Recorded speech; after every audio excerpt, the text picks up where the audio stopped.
commercial real estate developer in Chicago. I spent my entire life building an empire from concrete and steel. I thought I had constructed a fortress of absolute security for my loved ones, but I was entirely wrong. Just last weekend, my family gathered to celebrate a lavish rehearsal dinner for my son, an event I paid $150,000 to host. Between the speeches and the laughter, my wife of 35 years leaned across the table, smiling at me with what I thought was pure affection. I simply sipped my drink and smiled back. Little did I know I was funding my own execution. Before I continue this story, let me know where you are watching from in the comments below. Hit like and subscribe if you have ever had to stand up to a family who completely underestimated your worth. Growing up in a working-class neighborhood taught me the value of $1 and the importance of loyalty.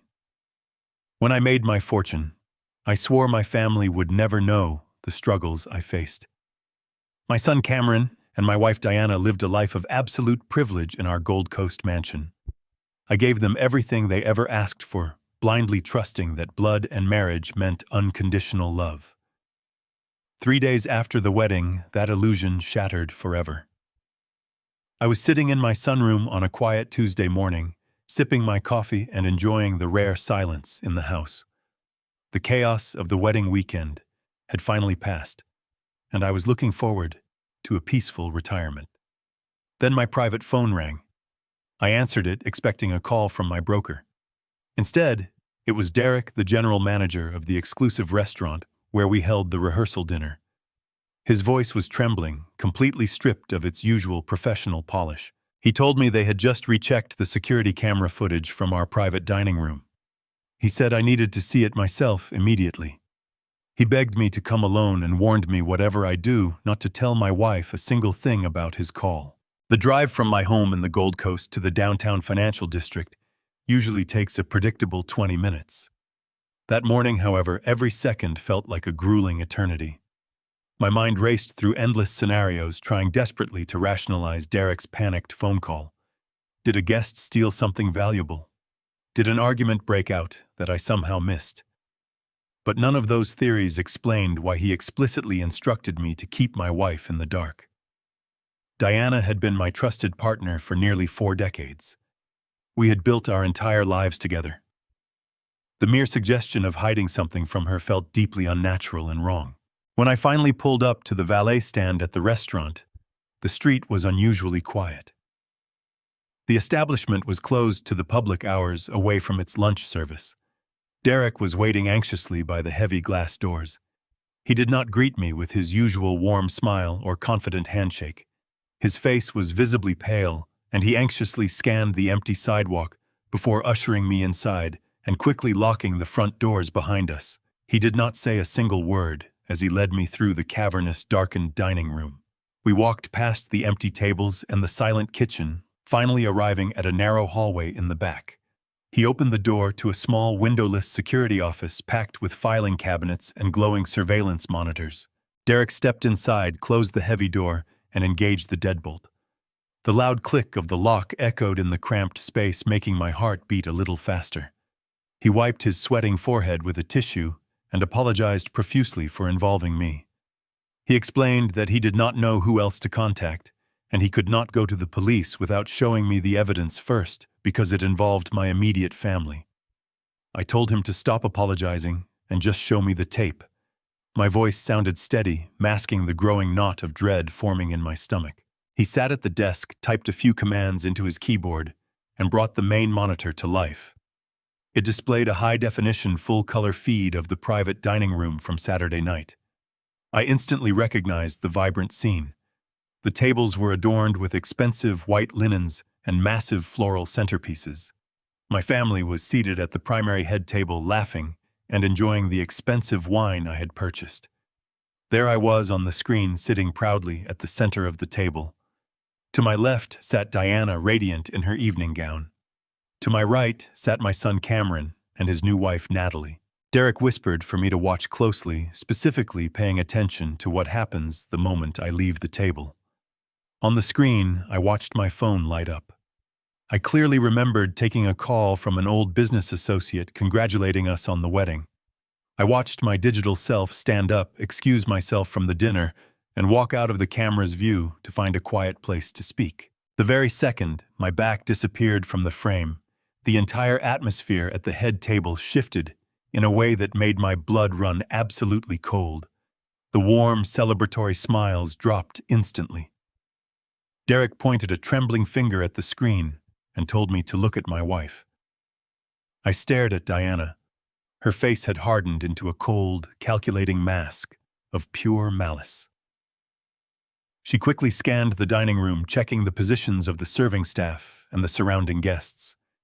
Once she was satisfied no one was watching, she turned her head slightly toward Natalie and gave a single sharp nod. It was an unmistakable command. My breath caught in my throat. I felt completely paralyzed, rooted to the floor of the security room as the nightmare unfolded before my eyes. Upon receiving my wife's signal, my sweet, seemingly innocent daughter-in-law sprang into action. Natalie, the girl who played the role of a demure, educated professional, calmly reached into her designer clutch. Her movements were smooth, practiced, and utterly terrifying. She pulled out a tiny, clear glass vial. I wanted to close my eyes to scream at the monitor, but I was entirely captivated by the horror. I watched as Natalie casually unscrewed the cap of the vial with one hand. She reached across the table, hovering her arm directly over my half-empty glass of expensive scotch. But what truly shattered my soul, what broke me into a million irreparable pieces, was the reaction of my own flesh and blood. Cameron did not gasp in shock. He did not attempt to stop his wife. Instead, the exact moment Natalie reached over my drink, Cameron actively shifted his heavy dining chair backward. He broadened his shoulders and leaned awkwardly to his left, deliberately creating a human shield to block the line of sight of a waiter who happened to be walking past the table. It was a perfectly synchronized, highly coordinated maneuver, executed by three people working together with a singular, sinister purpose. My wife gave the lethal order. My daughter-in-law delivered the payload. My son provided the necessary cover. With a subtle flick of her wrist, Natalie dropped a thick, clear liquid from the tiny vial straight into my drink. It dissolved instantly, vanishing into the amber alcohol, without leaving a single trace. Natalie quietly slipped the empty vial back into her purse. Cameron casually shifted his chair back into its normal position. Diana calmly picked up her wine glass. On the screen, the three of them looked at each other, sharing a silent, knowing look of victory. And then they smiled. They raised their crystal glasses and gently clinked them together directly over my poisoned scotch. They were toasting to my murder, celebrating my impending death while spending my money. A few moments later, the footage showed me returning to the table, smiling like a gullible fool. I sat back down, completely oblivious to the venom sitting in my glass. I picked up the scotch, raised it toward my family in a loving toast, and drank the entire glass. Derek pressed a button, freezing the frame on my smiling face as I swallowed the poison. The silence in the small office was suffocating. The only sound was the frantic, shallow gasping coming from my own lungs. My legs suddenly lost all their strength. I stumbled backward blindly, grabbing the edge of a filing cabinet to keep myself from collapsing onto the floor. My world had just been completely obliterated. The people I loved the most, the family I shared my wealth, my home, and my legacy with, had just conspired to assassinate me in a crowded room. Derek stepped forward cautiously, asking if I was all right and if he needed to call for medical help. I could not form the words to answer him. The betrayal was an intense physical pain radiating deep within my chest. I placed a shaking hand over my heart. My mind instantly flashed back to the last few days. I remembered feeling incredibly lethargic since the dinner. I remembered the sudden, severe bouts of brain fog, the inexplicable dizziness, and the way my limbs felt incredibly heavy. I had innocently blamed it all on the stress of the wedding and my advancing age. But I was not just aging. I was being systematically poisoned by my own family. I shook my head, holding my hand up to stop Derek from calling an ambulance. I forced myself to stand up straight, pulling a deep breath of air into my lungs. Decades of surviving ruthless corporate negotiations and navigating vicious business competitors suddenly took over my mind. The initial crushing shock began to rapidly recede entirely, replaced by a cold, blinding, and absolute rage. If my wife and my son thought I was just some clueless, tired old man they could easily dispose of to steal my empire, they had severely underestimated their target. The sadness vanished, leaving behind only the sharp, predatory instincts of a man ready to go to war. Derek reached into his jacket pocket and pulled out a transparent plastic evidence bag. Inside was a tiny glass vial with a black rubber stopper. He slid it across the metal desk. The faint scraping sound seemed deafening in the quiet room. He told me the overnight cleaning crew had found it tucked deep inside the trash bin of the women's restroom just after our party ended. I stared at the vial. It was no larger than my thumb. Yet looking at it, I felt a phantom burn tracing down my throat. The reality of the footage had been an abstract horror, but this small piece of glass made it viscerally real. I felt a cold sweat breaking out across my forehead as the finality of the situation fully set in. I had swallowed every last drop of whatever chemical had been inside that container. I picked up the plastic bag, my fingers gripping it so tightly my knuckles turned white. Derek asked if I wanted him to contact the authorities. I shook my head slowly. I told him to erase all records of my visit, keep the footage strictly secure, and never speak of this to anyone. I thanked him for his loyalty and walked out of the security office. The cold Chicago air hit my face as I stepped out of the restaurant and walked toward my car in silence. I sat in the driver's seat and locked the doors, staring blankly at the steering wheel. Every primal instinct in my body screamed at me to drive straight home, kick the front door off its hinges, and drag my wife out of her bed. I wanted to shake her, to demand how she could erase 35 years of marriage for a financial payout. But the man who built a commercial real estate empire from dirt and concrete did not survive by throwing tantrums. I survived by outsmarting my enemies. Anger is a useless emotion if it lacks a strategy. I needed undeniable scientific proof before I made a single move. I started the engine and drove away from my neighborhood. A public hospital would require insurance documents and reporting protocols that would alert my family. Instead, I drove toward the private medical district on the west side of the city. I needed absolute secrecy, and I was willing to pay whatever price they demanded. I pulled up to a discreet 24-hour private toxicology clinic that my corporate lawyers occasionally used for sensitive executive evaluations. The waiting room was sterile and empty. A tired receptionist looked up from her computer as I approached the counter. I did not give my real name. I told her I required an immediate comprehensive chemical analysis of an unknown substance residue, along with a full heavy metals and synthetic drug screening of my own blood. She politely informed me that standard processing took up to 5 business days and required proper medical referrals. I reached into my coat, pulled out my checkbook, and wrote a check for $10,000. I slid it across the counter and told her I needed the results. Rushed off the books delivered directly to my secure private email by tomorrow morning. Money always talks in Chicago. 10 minutes later, I was sitting in an examination room. A silent nurse drew 4 vials of my blood. I handed over the plastic bag containing the empty glass vial. I watched the nurse label everything with a random barcode.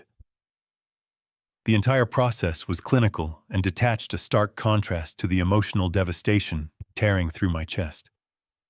As the needle pierced my vein, I stared at my own dark blood filling the plastic tubes.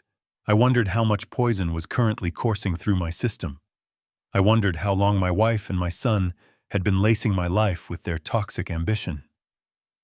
I forced myself to remain stoic and still. I left the private clinic just as the early morning traffic began to build. The sun was rising over Lake Michigan, casting a golden light across the city skyline. It looked like the beginning of a beautiful day, but for me it felt like stepping into a cold graveyard. I arrived back at my Gold Coast mansion shortly after 7 o'clock. The house was silent.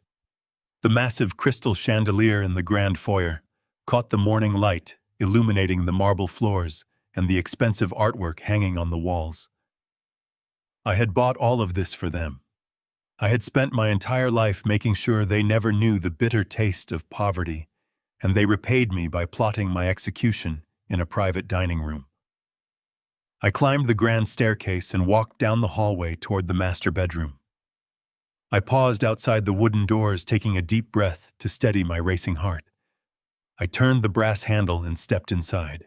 The bedroom was submerged in shadows, the blackout curtains tightly drawn against the morning sun. Diana was asleep on her side of our California king bed. The rhythmic, peaceful sound of her breathing filled the room. I stood at the foot of the bed and stared at her. She looked so serene, so innocent. Her soft blonde hair was draped across the silk pillowcases. This was the woman who had smiled at me across the dinner table. This was the woman who had kissed my cheek before turning around to order my death. The cognitive dissonance was staggering. I removed my shoes, my coat, and my watch. I slid into the bed beside her, carefully pulling the duvet over my chest. I stared at the ceiling, feeling an intense chill that had nothing to do with the temperature in the room. Lying next to a cold-blooded murderer is a terrifying experience. The physical proximity was suffocating. I could feel the warmth radiating from her sleeping body. I could smell the faint trace of her lavender perfume, a scent that had comforted me for decades. Now it made my stomach churn with nausea. Every time she shifted, every time the fabric of her silk pajamas brushed against my leg, my muscles tensed with a primal fear. I was sharing a bed with a predator, and I knew I had to pretend to be the prey. I stared blankly up at the dark bedroom ceiling. The heavy tension in the room was dense enough to choke on. I realized that my survival depended on my ability to act oblivious. I had to smile. I had to complain about my fading memory. I had to swallow whatever harmless excuses they would feed me. I had to play the part of a dying, confused old man until my trap was set. I lay there in the cold darkness for hours, quietly listening to the slow, steady breathing of the woman who secretly wanted me dead. I waited for the morning sun to finally rise mentally, bracing myself for the exact moment she would wake up, look directly into my eyes, and comfortably lie to my face. I knew the real war was just beginning right now, and I was more than ready to fiercely fight it. The morning sun finally pierced through the heavy blackout curtains, signaling the start of a day I had to endure with a mask of complete ignorance. Diana stirred beside me, stretching her arms and letting out a soft yawn. She turned her head, offering me a warm, loving smile that completely contradicted the absolute horror I had witnessed on that security monitor just hours before. I forced the muscles in my face to form a gentle smile in return. I kissed her forehead, an act that required every ounce of willpower I possessed. I told her I was going downstairs to start the coffee and prepare for our scheduled Sunday brunch. My voice was incredibly calm, giving away absolutely none of the violent turmoil raging inside my chest. I walked into the master bathroom, splashed cold water on my face, and stared at my reflection. I had to look the part of a wealthy, aging patriarch who was slowly losing his grip on reality. I had to make them feel utterly confident in their sinister plan. I descended the grand staircase and made my way into our expansive kitchen. Our private chef had already laid out an impressive spread of pastries, fresh fruit, and roasted salmon on the formal dining table. Shortly after 10 o'clock, the heavy oak front door swung open. Cameron and Natalie walked into the foyer, their voices echoing brightly against the marble floors. They looked like the perfect young couple stepping straight out of a bridal magazine. Natalie was holding a bouquet of fresh lilies, and Cameron carried a bottle of imported champagne. They greeted Diana with bright laughter and warm hugs.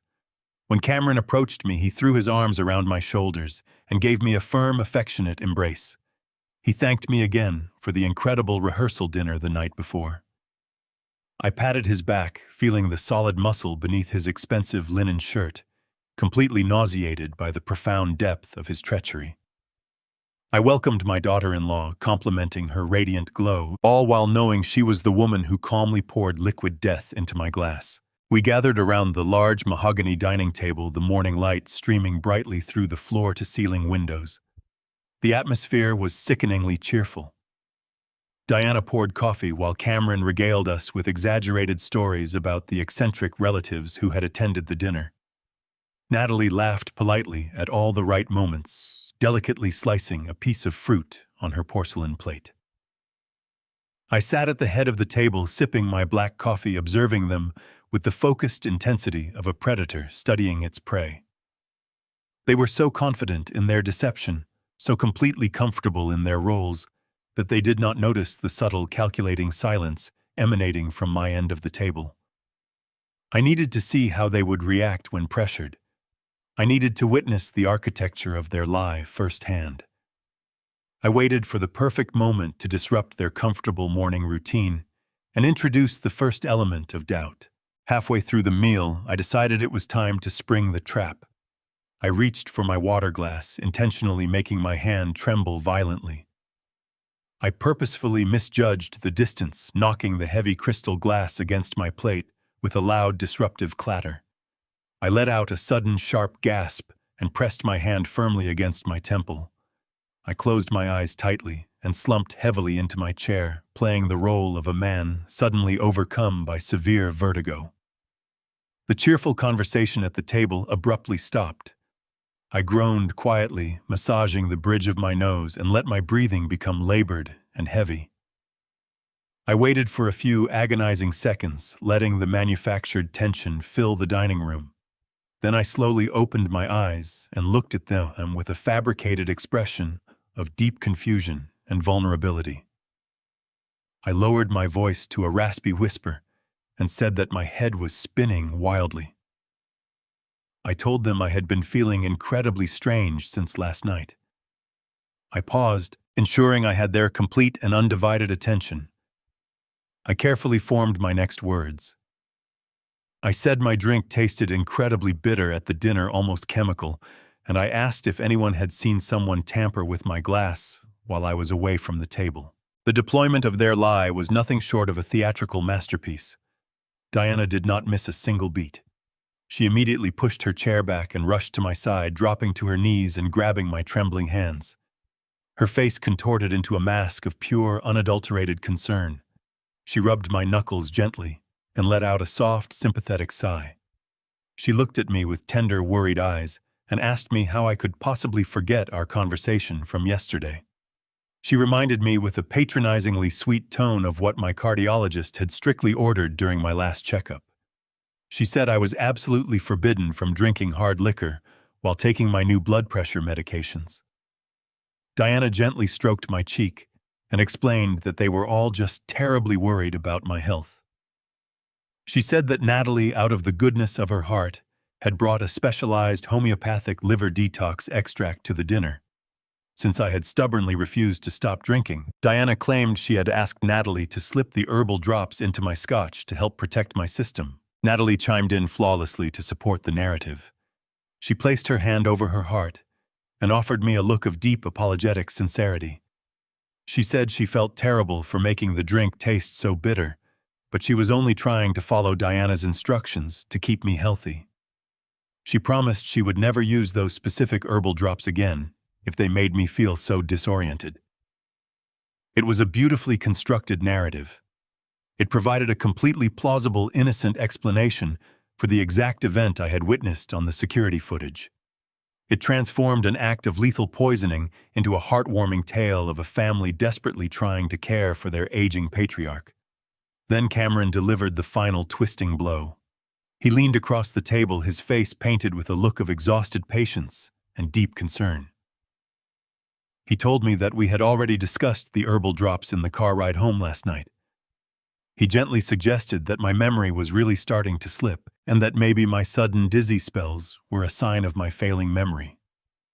He gaslighted me with such profound, earnest conviction that had I not seen the empty vial and ordered a secret blood test, I might have actually believed him. I might have doubted my own sanity and surrendered to their twisted narrative completely. but the unyielding truth remained locked safely inside my mind, far beyond their treacherous reach.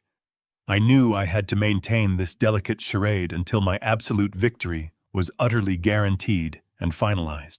I offered them a weak apologetic smile, pretending to accept their ridiculous explanation while a fire of pure hatred burned violently in my chest. They thought they had won the game. They had no idea they had just awakened a sleeping monster. I forced my shoulders to relax, letting a heavy sigh escape my lips, as if a massive burden had been lifted from my aging mind. I looked at Cameron, Natalie, and my wife Diana. I made sure my eyes projected nothing but profound relief. I reached across the table and squeezed Diana's hand.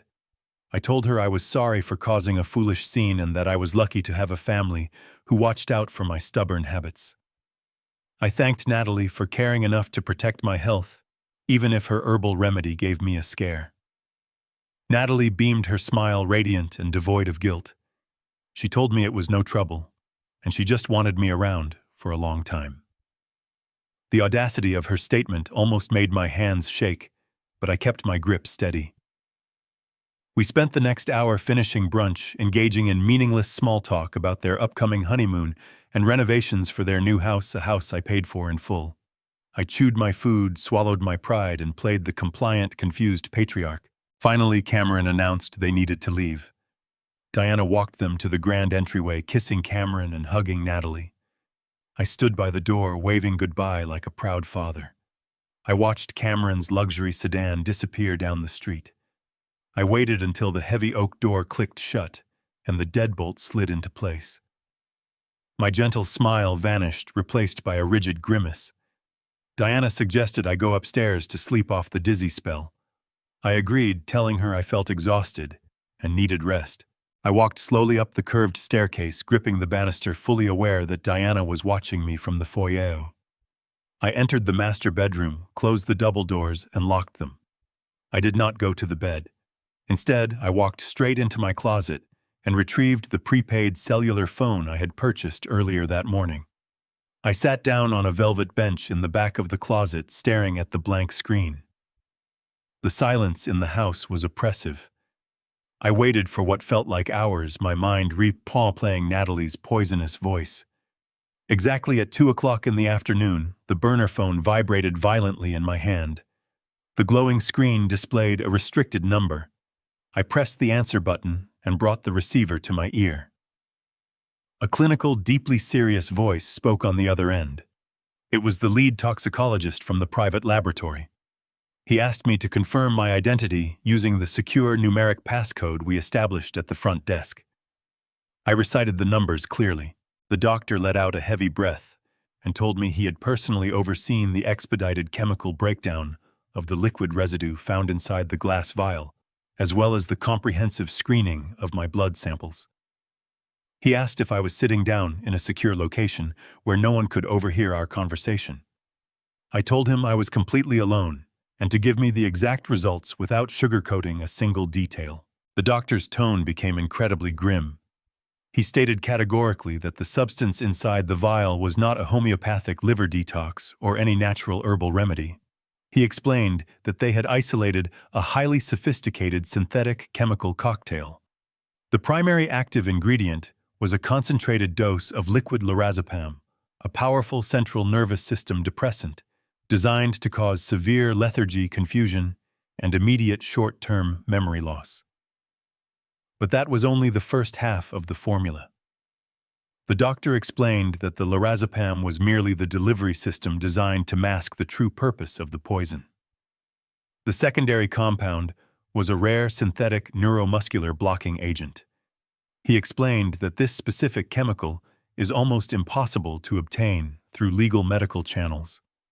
When ingested over a period of time, it deliberately degrades cognitive function, mimicking the rapid and tragic onset of severe dementia. It attacks the brain's synapses, making the victim appear entirely detached from reality. But the most terrifying aspect of the chemical was its effect on the cardiovascular system. The doctor told me that this agent slowly builds up microscopic blockages inside the heart muscle. Over the course of a few months, it weakens the cardiac tissue, until it inevitably triggers a massive fatal myocardial infarction. Because the chemical breaks down rapidly in the bloodstream after death, a standard coroner's autopsy would rule the death as a completely natural heart attack, brought on by old age and early-stage dementia. The doctor paused, letting the clinical horror of his explanation settle over me. He then confirmed the final crushing detail. My blood panels showed elevated levels of this exact chemical cocktail. They had been dosing me for weeks. The doctor strongly urged me to contact federal law enforcement, immediately offering to forward his official reports to any investigative agency I chose. I thanked him for his extreme discretion and instructed him to hold the physical reports in a secure vault until I contacted him again. I ended the call and tossed the burner phone onto the plush carpet of my closet. I sat alone in the dim light, my breathing slow and measured. The profound magnitude of their betrayal washed over me like a freezing tidal wave. Every symptom I experienced over the last 2 months suddenly made perfect, terrifying sense. The mornings I woke up unable to remember simple conversations with my staff. The afternoons my legs felt like they were filled with wet cement. The moments I found myself staring blankly at my computer screen, struggling to recall basic financial figures. I had genuinely believed I was losing my edge, that the ruthless march of time was finally claiming my brilliant mind. I had even cried in the shower a month ago, terrified that I was slowly becoming a burden to the wife and son I loved deeply. It was not age. It was a calculated euthanasia. They were murdering me in slow motion. Diana was serving me poison with my morning coffee. Cameron was watching me stumble through our board meetings, relishing my confusion. And Natalie was the dedicated pharmacist, ensuring the dosage was precisely lethal. They did not just want my money. They wanted to strip my dignity, erase my intellect, and watch me degrade into a helpless invalid before my heart exploded in my chest. They wanted to stand at my lavish funeral, wipe away fake tears, and inherit my empire while the world pitied the tragic end of poor Thomas. I stood up from the velvet bench, leaving the darkness of the closet and stepping into the natural light. I walked over to the large mirror hanging above Diana's pristine vanity. I stared at the man looking back at me. The gray hair, the lines etched deep into my face, the signs of a life spent fighting for every inch of ground I conquered. I placed my hands against the cold marble countertop. The sadness, the lingering remnants of paternal love and marital devotion evaporated entirely. They were burned away by a cold, immaculate fury. I was not going to quietly fade away. I was going to dismantle their lives block by block until they had nothing left but the consequences of their limitless greed. The morning after my realization, the deadly routine continued exactly as it had for months. I walked into the bedroom, shuffling my feet and letting my shoulders slump toward the floor. Diana was awake, sitting on the edge of the large bed in her expensive silk robe. On the silver tray resting on my nightstand, next to a glass of orange juice, sat a porcelain dish containing my vitamins. I looked at the assortment of capsules and tablets. Sitting among the harmless fish oil and multivitamins were 2 unfamiliar white pills. I had mindlessly swallowed those exact pills every single day for months, completely trusting the hands that gave them to me. Now I knew they were loaded with the synthetic nerve depressant. Diana smiled her practiced smile and handed me the dish. She told me I needed to swallow them to keep my strength up for the busy week ahead. I took the dish with a convincingly trembling hand. I raised it to my mouth, tipping my head back, and expertly palmed the 2 dangerous white pills while tossing the harmless vitamins into my mouth. I drank the orange juice, swallowing loudly, and offered her a quiet, grateful nod. The moment she turned her back to slip into her dressing room, I wrapped the poisonous pills in a tissue and shoved them deep into the pocket of my slacks. Later I would crush them into powder and wash them down the bathroom sink drain while the hot water ran high. Disposing of the daily poison was the easy part. Surviving the sudden chemical withdrawal without alerting my assassins proved to be an excruciating physical ordeal. My body had grown completely dependent on the heavy daily doses of the potent lorazepam, and the synthetic neuromuscular blockers. By the second evening of abstaining from the lethal pills, the withdrawal symptoms began to fiercely manifest. I was sitting in my leather armchair in our living room when a violent, uncontrollable tremor started in my left hand. A clammy sweat broke out across the back of my neck and saturated my chest. My heart raced erratically, pounding against my ribs like a desperate trapped bird fighting to urgently escape. I forced myself to remain completely seated, gripping the armrests so tightly my aching fingers instantly turned white. I was absolutely desperate to conceal the violent physical shaking from Diana, who was quietly reading a fashion magazine just a few feet away on the sofa. I quickly excused myself, claiming a sudden wave of fatigue, and locked myself inside the adjacent guest bathroom. I collapsed onto the cold tile floor, clutching my cramping stomach tightly as consecutive waves of intense nausea violently washed over my body. For 3 agonizing days, I endured severe muscle cramps, blinding migraines, and a persistent, truly terrifying sensation of relentless vertigo. I masked the severe chemical withdrawal by convincing my family I had contracted a lingering stomach flu. It was a brilliant lie that Diana eagerly accepted, assuming it was simply another pathetic symptom of my rapidly failing, intentionally poisoned physical body. I spent countless hours lying completely motionless in bed, violently shivering under heavy wool blankets, forcefully biting my tongue until it bled to keep from crying out in actual pain. But halfway through the excruciating physical torment, something wonderfully miraculous began happening. The thick, suffocating chemical fog that had relentlessly clouded my brain for agonizing months was slowly beginning to permanently dissipate. By the silent dawn of the 5th morning, I woke up long before the sun, and the internal change was miraculously profound. I slowly opened my eyes in the dark bedroom, and for the very first time, in what honestly felt like an absolute lifetime, my conscious thoughts were undeniably razor-sharp. The heavy, sluggish lethargy that bound my body was entirely eradicated. My profound memory, which they had tried so desperately and systematically to erase, returned with a ferocious, breathtaking clarity. I could perfectly remember the exact details of complex corporate development contracts I had personally negotiated a full decade ago.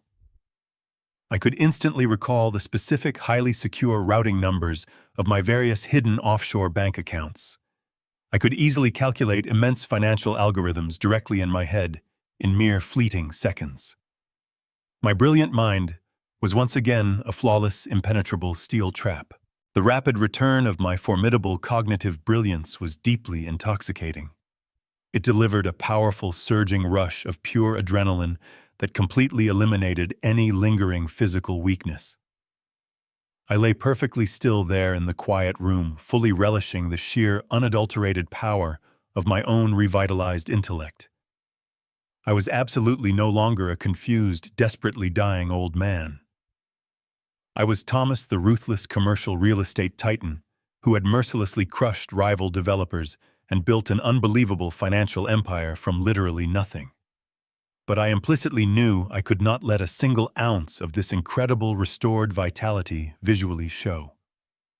My physical survival and my ultimate vengeance depended entirely on flawlessly maintaining the pathetic, crumbling facade they had maliciously engineered for me. With my powerful mind fully clear, I purposefully began to fiercely observe my immediate environment with the hyper-focused intensity of an apex predator.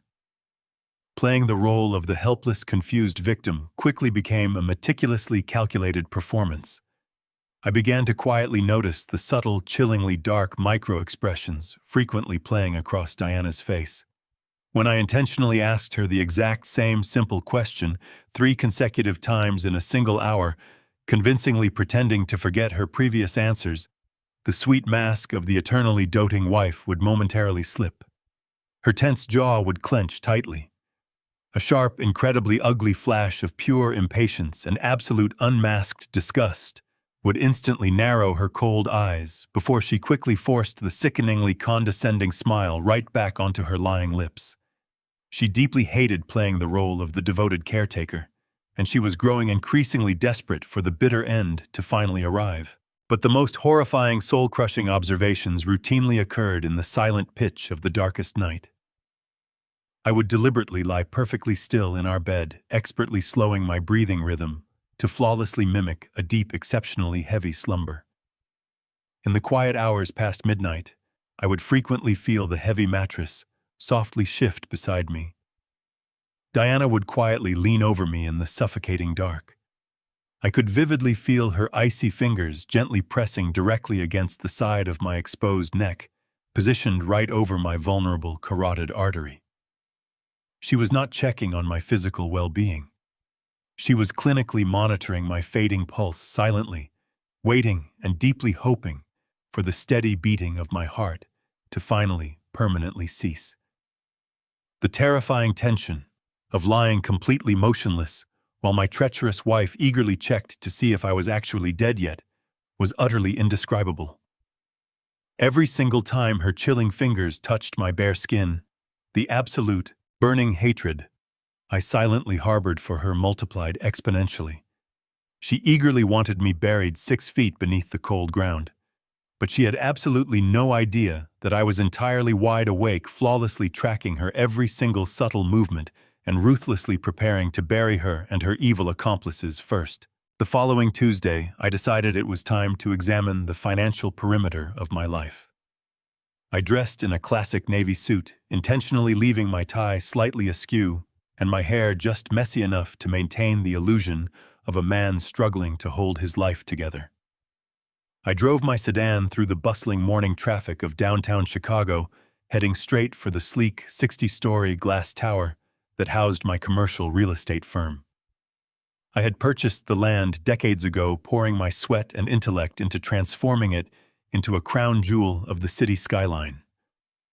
Walking through the revolving doors of the grand lobby, I felt a familiar surge of pride, instantly followed by a sickening wave of apprehension. The young receptionist at the front desk practically jumped out of her chair when she saw me approaching. She nervously stammered a greeting, her eyes darting toward the telephone, as if warning someone of an impending natural disaster. I offered a vacuous smile and waved her off, shuffling past the security turnstiles with the unsteady gait of a fragile elder. The vibrant energy of the executive floor immediately halted as I stepped out of the private elevator. Junior associates and senior partners alike stopped their conversations, staring at me with a mixture of pity and shock. They had clearly been fed a specific narrative about my declining health. I ignored their whispers and made my way toward the main boardroom. The heavy mahogany doors were slightly open. I slipped inside without making a sound. Cameron was sitting at the head of the massive conference table, occupying the exact leather chair I had commanded for over 30 years. He was addressing the executive board with a supreme, unearned arrogance. He confidently gestured toward a projected spreadsheet, outlining aggressive restructuring plans and asset liquidations that I had never authorized. I cleared my throat loudly, letting my voice crack just enough to sound pathetic. The entire room froze. Cameron stopped speaking, his face flashing with genuine panic, before rapidly smoothing into a mask of patronizing concern. He quickly stood up, walked over to me, and placed a heavy, condescending hand on my shoulder. He looked at the board members and offered them a sad, apologetic sigh, communicating that the crazy old man had wandered out again. He loudly asked me what I was doing downtown, speaking with the slow, exaggerated articulation one might use for a lost toddler. I maintained my vacant stare. I mumbled something incoherent about wanting to review the quarterly revenue reports and missing the energy of the office. Cameron chuckled softly, a cruel sound that echoed in the silent room. He told the board we would take a brief recess, then gently guided me out into the hallway. He squeezed my arm tight enough to cause pain, dropping the concerned son act entirely. He hissed under his breath, demanding to know why I had embarrassed him in front of the senior partners. He told me I had no business being at the firm in my current mental state, and that he was handling everything just fine without my interference. I simply nodded, looking down at the carpet, apologizing meekly for disrupting his important work. I asked him if I could just sit quietly in my old office for a while to rest before I took a taxi home. Cameron rolled his eyes, utterly disgusted by my perceived weakness. He agreed, telling me to stay put and out of sight while he finished his presentation. The moment he marched back into the boardroom and closed the doors, my hunched posture vanished. I walked purposefully past my old office and headed straight for the executive suite Cameron had recently claimed as his own. The door was locked, a standard security protocol, but I had designed this entire building. I slipped a master key card from my wallet, a relic from the initial construction phase that I never surrendered to building management. The electronic lock clicked green, and I stepped inside, quietly shutting the door behind me. Cameron's office was a testament to unearned wealth filled with expensive modern art and imported furniture. But I was not interested in his decorating choices. I moved directly to his desk and woke up his computer monitor. The login screen prompted for a password. Cameron was meticulous, regularly updating his security credentials, but he was completely unaware of the fundamental architecture of the company's network. When I first established the digital infrastructure decades ago, I secretly coded an administrative backdoor access portal into the root directory. It was a failsafe designed for ultimate emergencies, granting me invisible, unrestricted access to every single terminal in the building. I typed the complex string of characters into the hidden prompt. The screen blinked black for a fraction of a second before the desktop fully loaded, bypassing all of Cameron's localized security protocols. I rapidly navigated through his personal network drives, my eyes scanning the directories with the speed of a seasoned corporate raider. I bypassed the standard operational folders and dug deep into a heavily encrypted partition labeled with a generic numerical sequence.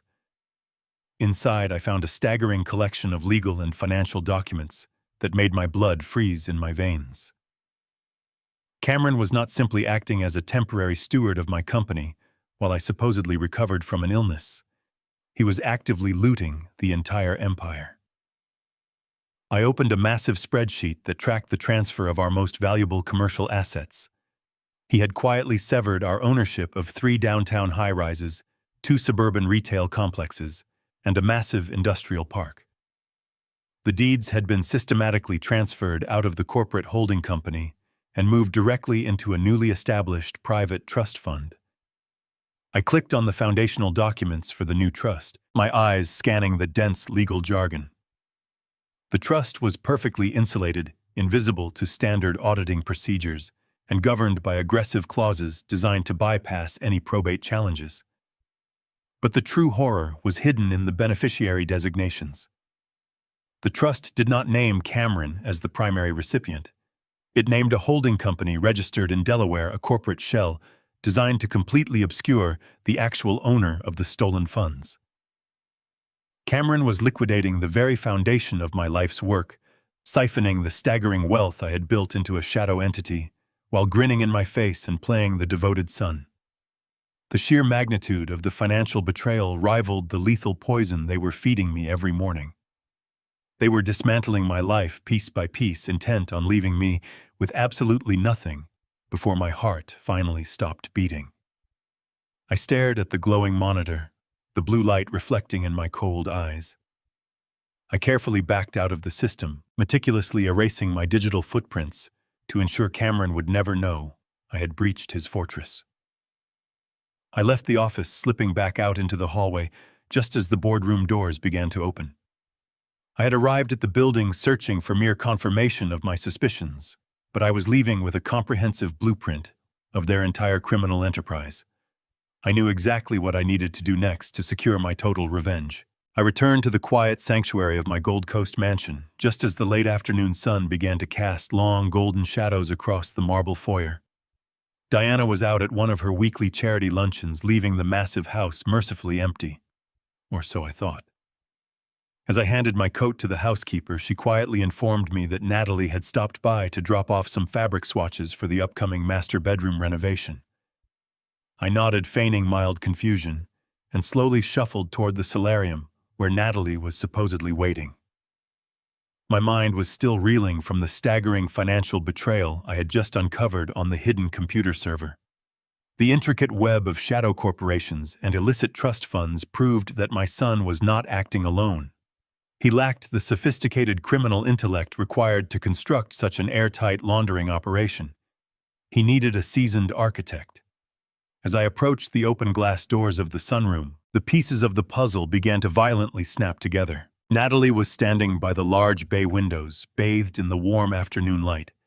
She was dressed in her typical attire, a modest cashmere sweater, and pearls projecting the flawless image of a sweet, highly educated girl from a respectable Seattle family. She had always played the part of the innocent, demure fiancée to absolute perfection. But with my cognitive brilliance fully restored and my senses functioning at their absolute peak, the facade was suddenly glaringly obvious. It was too perfect, too meticulously curated. I stepped into the room, intentionally dragging my feet against the floorboards to announce my arrival. Natalie spun around, her face instantly breaking into a bright, welcoming smile. She rushed over, wrapping her arms around me in a gentle embrace, asking how I was feeling after my confusing morning at the firm. I offered a weak, tired smile and told her I was just feeling a little disoriented. As she pulled away to guide me toward a velvet armchair, she reached out to steady my elbow. For a fraction of a second, the sleeve of her cashmere sweater rode up her forearm. My eyes locked onto the pale skin of her inner wrist. Beneath the delicate gold bracelet she always wore, there was a faint, slightly raised pattern of scarred tissue. It was the undeniable mark of a heavily laser-removed tattoo. But it was not a careless teenage mistake or a faded butterfly. The rigid geometric lines of the residual scarring formed a very specific, highly recognizable shape. During my aggressive expansion into the commercial real estate markets of the Pacific Northwest decades ago, I had dealt with numerous unsavory syndicates and organized criminal enterprises. I recognized that specific geometric shape immediately. It was the insignia of a notorious, deeply violent transnational smuggling syndicate operating out of the western seaboard. The sweet, innocent girl from Seattle was carrying the branded mark of a hardened criminal organization. The revelation hit me with the force of a freight train, but I kept my facial expression completely blank. I thanked her for helping me to the chair and asked her to fetch me a glass of iced water from the kitchen. As soon as she turned her back and walked down the hallway, I stood up from the armchair. The sudden realization that my son had unknowingly, or perhaps willingly, brought a seasoned criminal operative into our home chilled me to the bone. Natalie was not just a greedy fiancée. She was the master chemist dosing my morning vitamins, and she was undoubtedly the financial architect behind the offshore holding companies draining my corporate assets. I quietly moved toward the French doors leading out to the rear stone balcony. I needed to observe her when she thought she was entirely alone. I slipped behind the heavy silk drapes concealing my presence in the shadows and waited. A few minutes later, Natalie returned to the solarium with a crystal glass of water. Finding the room empty, her sweet, gentle demeanor instantly vanished. The soft, elegant posture she always maintained evaporated, replaced by a rigid, aggressive stance. She pulled a small, black burner phone from the pocket of her designer slacks. I held my breath, listening intently as she dialed a number and pressed the phone to her ear. Her voice, usually so melodic and soft, dropped into a harsh, commanding register. The vocabulary she used was not the language of a 28-year-old planning a luxury wedding. It was the precise, clinical terminology of a high-level money launderer. She spoke rapidly, her tone clipped and completely devoid of emotion. She demanded immediate confirmation that the latest asset liquidation had been successfully routed through the Delaware holding company. She aggressively questioned the receiving party about the specific tax insulation clauses within the newly established trust fund, explicitly instructing them to bypass the standard auditing triggers. I listened in absolute horror as she casually discussed the systematic dismantling of my commercial real estate empire. She authorized the movement of millions of dollars with the cold, detached efficiency of a ruthless corporate raider. She was directing the entire operation, maneuvering Cameron like a foolish, arrogant pawn on a grand chessboard. She paced back and forth across the stone balcony, her voice growing increasingly agitated. She told the person on the other end of the line that the timeline needed to be significantly accelerated. She explicitly stated that my cognitive decline was not progressing fast enough, and she was going to have to increase the chemical dosage to finalize the biological collapse before the end of the fiscal quarter. Hearing her refer to my impending death as a mere biological collapse to be scheduled alongside a quarterly financial report sent a fresh wave of blinding fury crashing through my veins. She was casually scheduling my murder to maximize their financial extraction. I stood perfectly still behind the heavy drapes, memorizing every single illicit banking term, every hidden routing protocol, and every ruthless command she issued. The sweet, polite girl from Seattle was an apex predator, a sociopathic parasite who had infiltrated my family to consume my life savings. Natalie abruptly ended the call, snapping the burner phone shut and slipping it back into her pocket. I watched her take a deep, centering breath. In a matter of seconds, her rigid posture softened. The harshness melted from her face, replaced once again by the mask of the innocent, caring daughter-in-law. She picked up the glass of water and called out my name in that sickeningly sweet, melodic voice, pretending to search the house for her confused, wandering father-in-law. I waited until her footsteps faded down the hallway before I stepped out from behind the drapes. The pieces of the puzzle were now fully assembled. Diana was blinded by her own bitter greed, Cameron was blinded by his unearned arrogance, and Natalie was manipulating them both to execute a flawless, lethal, hostile takeover. But they had made one fatal miscalculation. They had severely underestimated the man they were trying to kill. The real war had officially begun, and I was going to utterly destroy every single one of them tonight. The real war had officially begun, and I was going to utterly destroy every single one of them tonight. I waited patiently in the suffocating darkness of our master bedroom, lying rigidly next to the woman who wanted me dead. I regulated my breathing, ensuring every inhale and exhale mimicked the deep rhythmic cadence of a heavily sedated old man.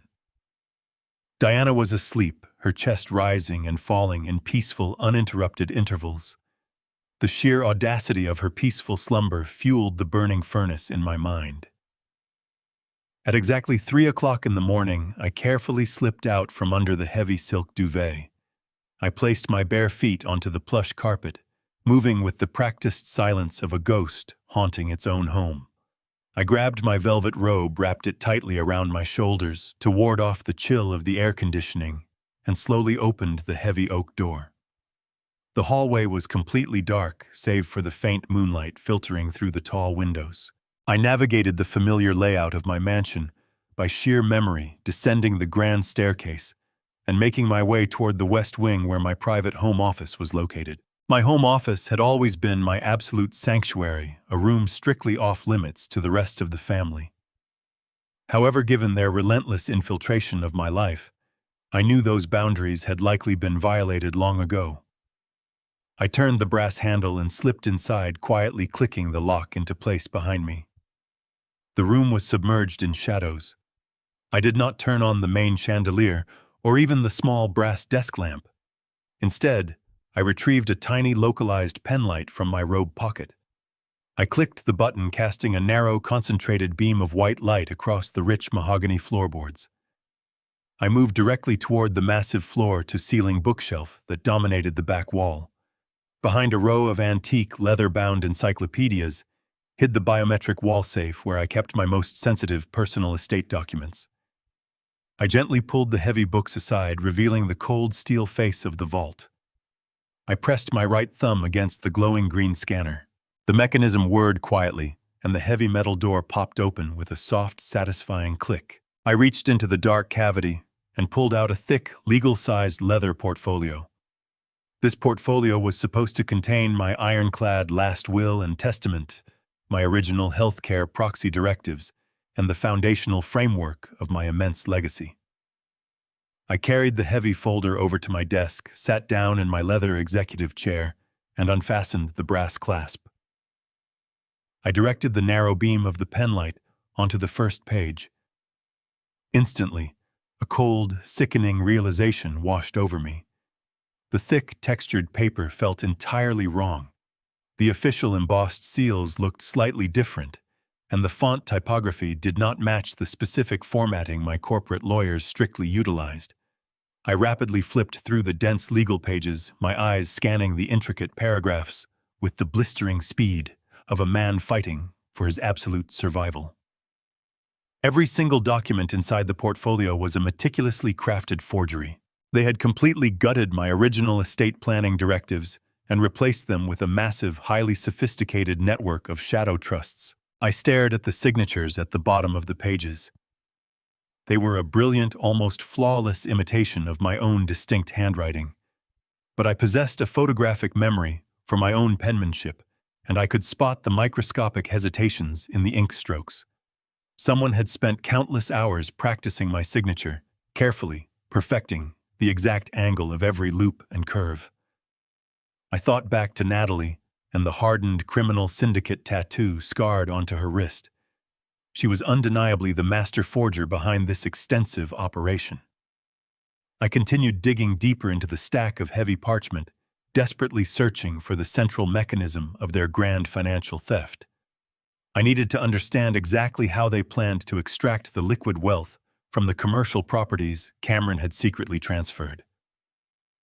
I found the answer buried in the third addendum of a newly established corporate holding trust. The document was titled with a generic sequence of numbers designed to look like a standard administrative file, but the legal language contained within the paragraphs was breathtakingly aggressive and entirely malicious. The new trust was designed to hold the vast majority of my liquid financial assets, a staggering sum totaling $50 million in cash and high-yield bonds. I traced my finger down the page, illuminating the specific activation clauses with my penlight. The trust was not designed to activate upon my death. It was explicitly structured to activate upon my formal medical incapacitation. The moment a licensed physician declared me mentally unfit to manage my own affairs, the entire $50 million trust would instantly unlock and transfer full operational control to a designated beneficiary. I flipped the page, my heart pounding, a steady, furious rhythm against my ribs as I searched for the name of the beneficiary. I fully expected to see Cameron's name, or perhaps Diana's name, listed as the primary financial custodian. But when the narrow beam of light hit the bold black ink, breath caught in my throat.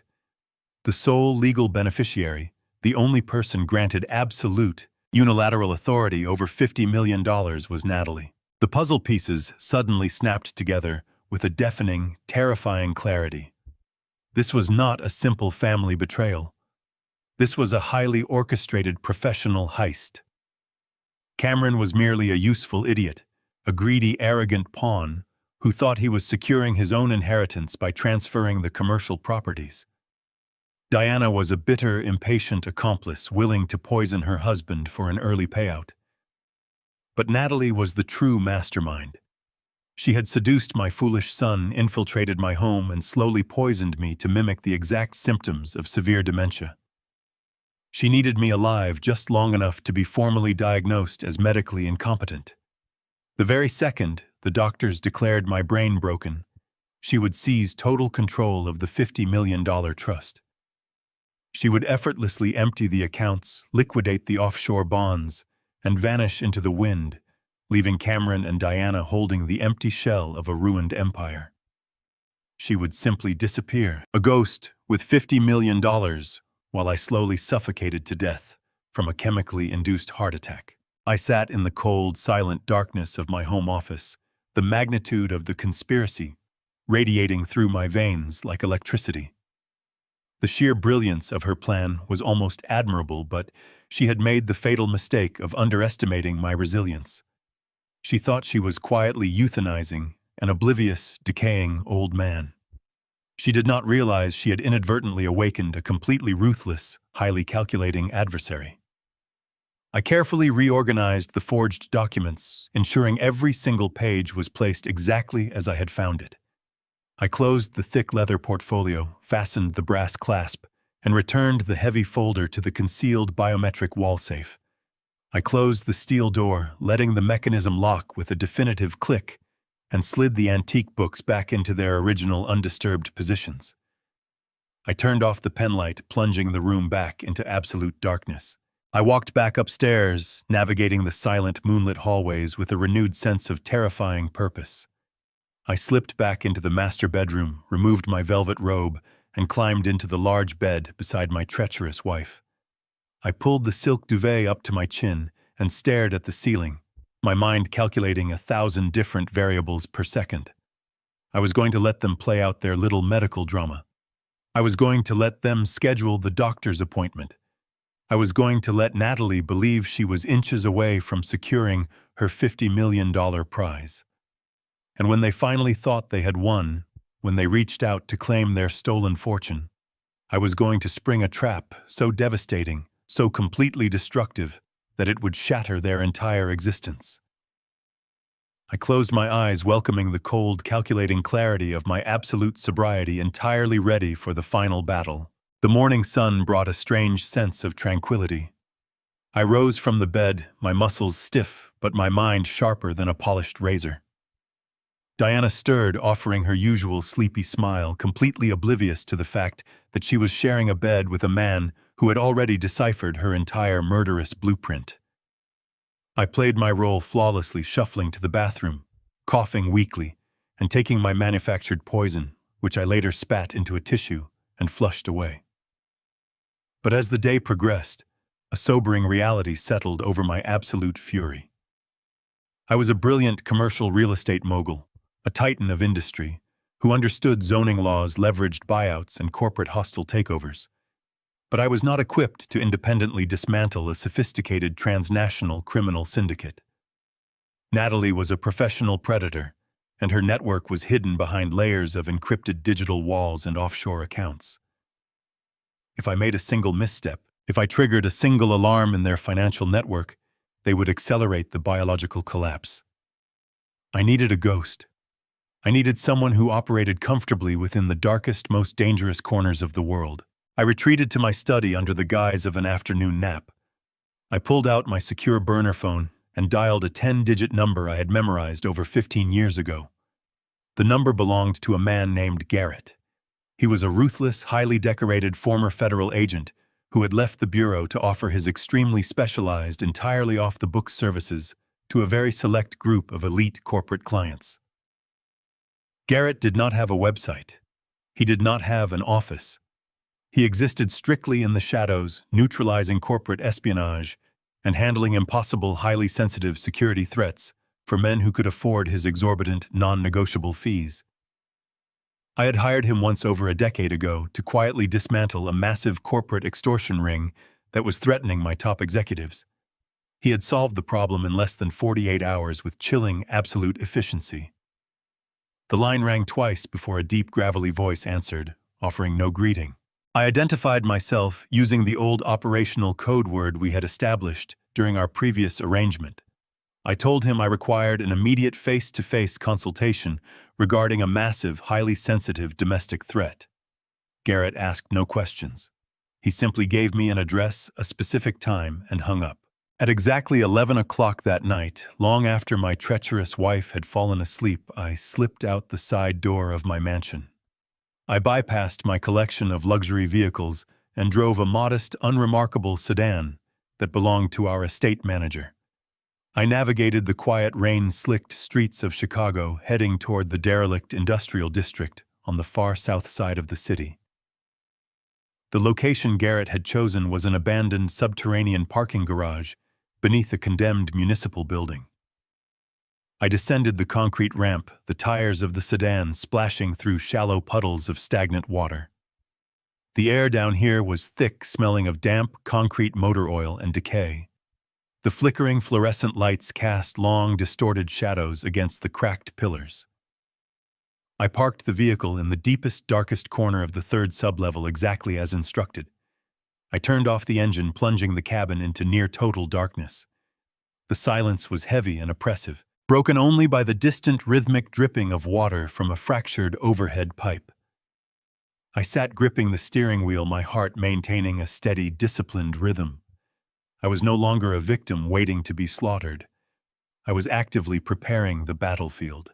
5 minutes later, a pair of blinding headlights swept across the concrete walls. A dark, heavily armored SUV descended the ramp, its engine emitting a low, powerful growl. The vehicle smoothly pulled into the empty space directly opposite my sedan. The engine died and the headlights snapped off. The heavy driver's side door opened with a solid metallic clank. Garrett stepped out into the dim light. He looked exactly as I remembered him from a decade ago. He was a towering, broad-shouldered man dressed entirely in tactical black. His face was a stoic, unreadable mask of weathered leather, his eyes cold and utterly devoid of any human empathy. He was a man who had witnessed the absolute worst of humanity and had learned to thrive in it. He walked over to my vehicle, his footsteps making absolutely no sound on the wet concrete. I rolled down my window, the chilly night air rushing into the warm cabin. Garrett nodded slowly, a silent acknowledgement of our shared unspoken history. He did not offer a handshake or a polite greeting. He simply asked what kind of war I was preparing to fight. I reached over to the passenger seat and picked up a thick, meticulously organized manila dossier I had spent the entire afternoon compiling. I handed the heavy file through the open window. Garrett took it, his massive hands easily gripping the thick stack of papers. I looked him directly in his cold eyes and told him my own family was actively trying to murder me. I explained that they were slowly poisoning me with a synthetic neuromuscular blocking agent designed to mimic severe dementia and trigger a fatal heart attack. I told him they had completely forged my estate planning documents and transferred the bulk of my commercial real estate holdings into a shadow trust. Garrett did not flinch. He did not express an ounce of shock or pity. He simply opened the dossier, clicking on a small tactical flashlight to examine the contents. The first section contained the complete detailed chemical breakdown provided by the private toxicology lab. The second section contained precise physical descriptions, including the exact layout of the newly discovered corporate trust fund and the Delaware holding company Cameron had utilized to siphon my wealth. But the most important section of the dossier was dedicated entirely to Natalie. I told Garrett that she was the absolute key to the entire operation. I described her carefully cultivated persona as the sweet, educated girl from Seattle, and then I detailed the faint laser-removed gang tattoo I had spotted on her wrist. I drew the specific rigid geometric shape from memory on a blank sheet of paper included in the file.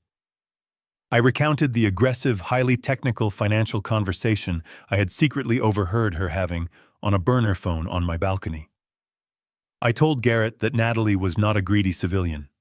She was a deeply entrenched, highly sophisticated operative connected to a major transnational syndicate, and she was the one pulling every single string.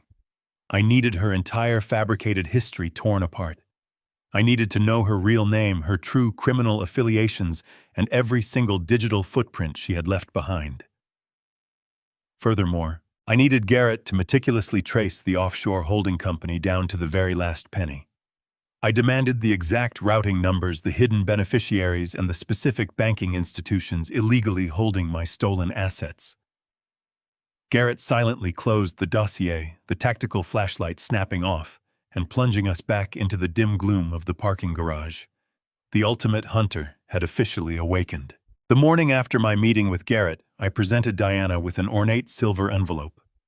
Inside was a fully paid reservation for a 3-day retreat at an exclusive luxury spa in Colorado. I handed it to her with a warm smile, telling her she had been working incredibly hard, taking care of me, and desperately needed complete relaxation. Diana feigned polite hesitation, claiming she could not leave me alone in my fragile state. I insisted, playing the role of the devoted, guilty husband. The greedy glint flashing across her eyes betrayed her fake concern. She accepted the envelope, kissing my cheek and promising to call every evening. By Friday afternoon, my private driver escorted her to the airport, and her flight was safely in the air. The massive mansion was finally entirely mine, and the window of absolute operational freedom officially opened. Less than an hour after Diana departed, 3 unmarked matte black utility vans pulled into my driveway. They parked discreetly near the rear service entrance, shielded by the dense hedges. Garrett stepped out of the lead vehicle, accompanied by a team of 8. They moved with the silent, fluid precision of a highly trained military operative unit. They carried heavy tactical cases and communicated entirely through subtle hand signals. Garrett walked up the stone steps, giving me a single nod before directing his team into the house. I had given them unrestricted access to every single room and private quarter within the sprawling estate.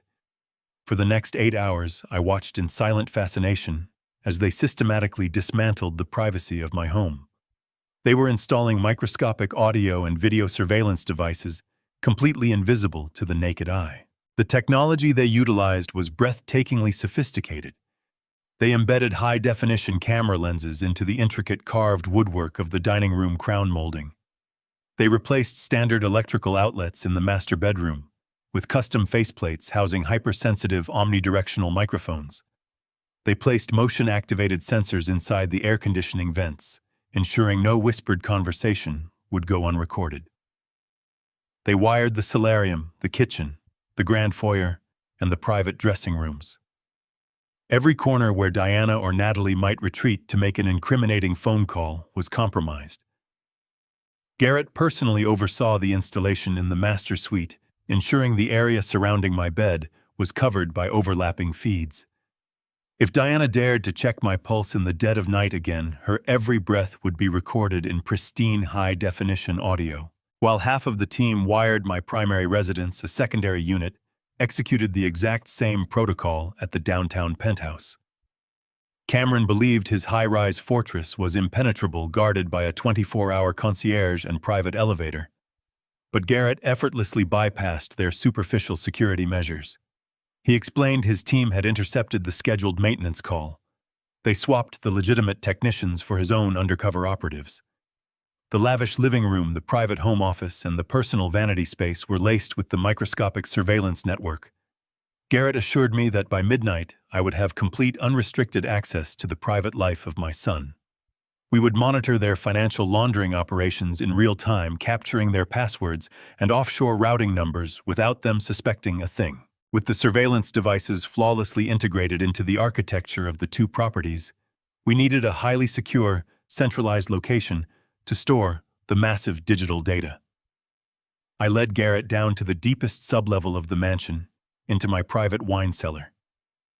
The cellar was built into the solid bedrock foundation, surrounded by thick concrete walls that naturally blocked any external wireless signals. It was the perfect, highly secure environment for a hidden digital command center. I instructed my estate manager to clear out the large oak tasting table in the room.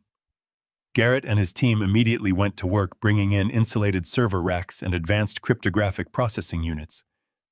They ran thick bundles of shielded fiber optic cables through the existing ventilation shafts, hardwiring the surveillance network directly into the isolated servers to prevent any possibility of remote interception. They erected a massive curved array of high-resolution monitors along the back wall directly in front of my antique leather reading chair. Over the course of the next 3 hours, the dark, silent wine cellar was completely transformed into a state-of-the-art intelligence hub. The hum of the cooling fans from the server racks filled the cold air. One by one, the large monitors flickered to life, illuminating the dark room with a soft blue digital glow. I sat down in the leather chair, watching as the screens populated with dozens of crystal-clear, real-time video feeds. I could see the empty master bedroom upstairs, the grand staircase, and the pristine kitchen. On the adjacent monitors, the live feeds from the downtown penthouse suddenly materialized. I watched my son sitting on his expensive modern sofa, casually scrolling through his phone, completely oblivious to the silent, invisible eyes staring directly at him. Garrett stood beside me in the dim blue light of the monitors. He handed me a heavily encrypted biometric tablet that controlled the entire network. He explained that the system was utilizing advanced voice recognition software that would automatically flag and categorize any conversations containing specific financial or medical keywords. If Natalie so much as whispered the name of a chemical compound or an offshore trust fund, the system would instantly alert me and secure the recording in an isolated tamper-proof digital vault. Garrett told me that the technical infrastructure was absolutely flawless, and now we simply had to wait for them to make a mistake. He nodded once, turned around, and led his team out of the wine cellar, leaving me completely alone in the glowing darkness. I sat in the cold, absolute silence of the underground room, surrounded by thousands of bottles of vintage wine and a wall of glowing digital screens. The sheer power of the surveillance network was deeply intoxicating. I had spent the last several grueling months stumbling blindly through a chemically induced fog, utterly helpless, and completely at the mercy of the predators who had infiltrated my home. But that pathetic, vulnerable man was entirely gone. I was now the unseen, invisible architect of their impending destruction. I watched Cameron slowly pour himself a glass of expensive scotch on monitor 4, while Natalie walked into the frame speaking animatedly into her black phone. I slowly leaned back in my leather chair and took a deep, steadying breath. I did not need to guess their intentions anymore. I did not need to rely on sudden, brief moments of eavesdropping. I had captured their entire world within a completely flawless, heavily secured digital cage. They thought they were the master manipulators controlling the fate of a dying empire. They had absolutely no idea that every single word they spoke, every single malicious lie they constructed, and every single breath they took was now fully belonging to me.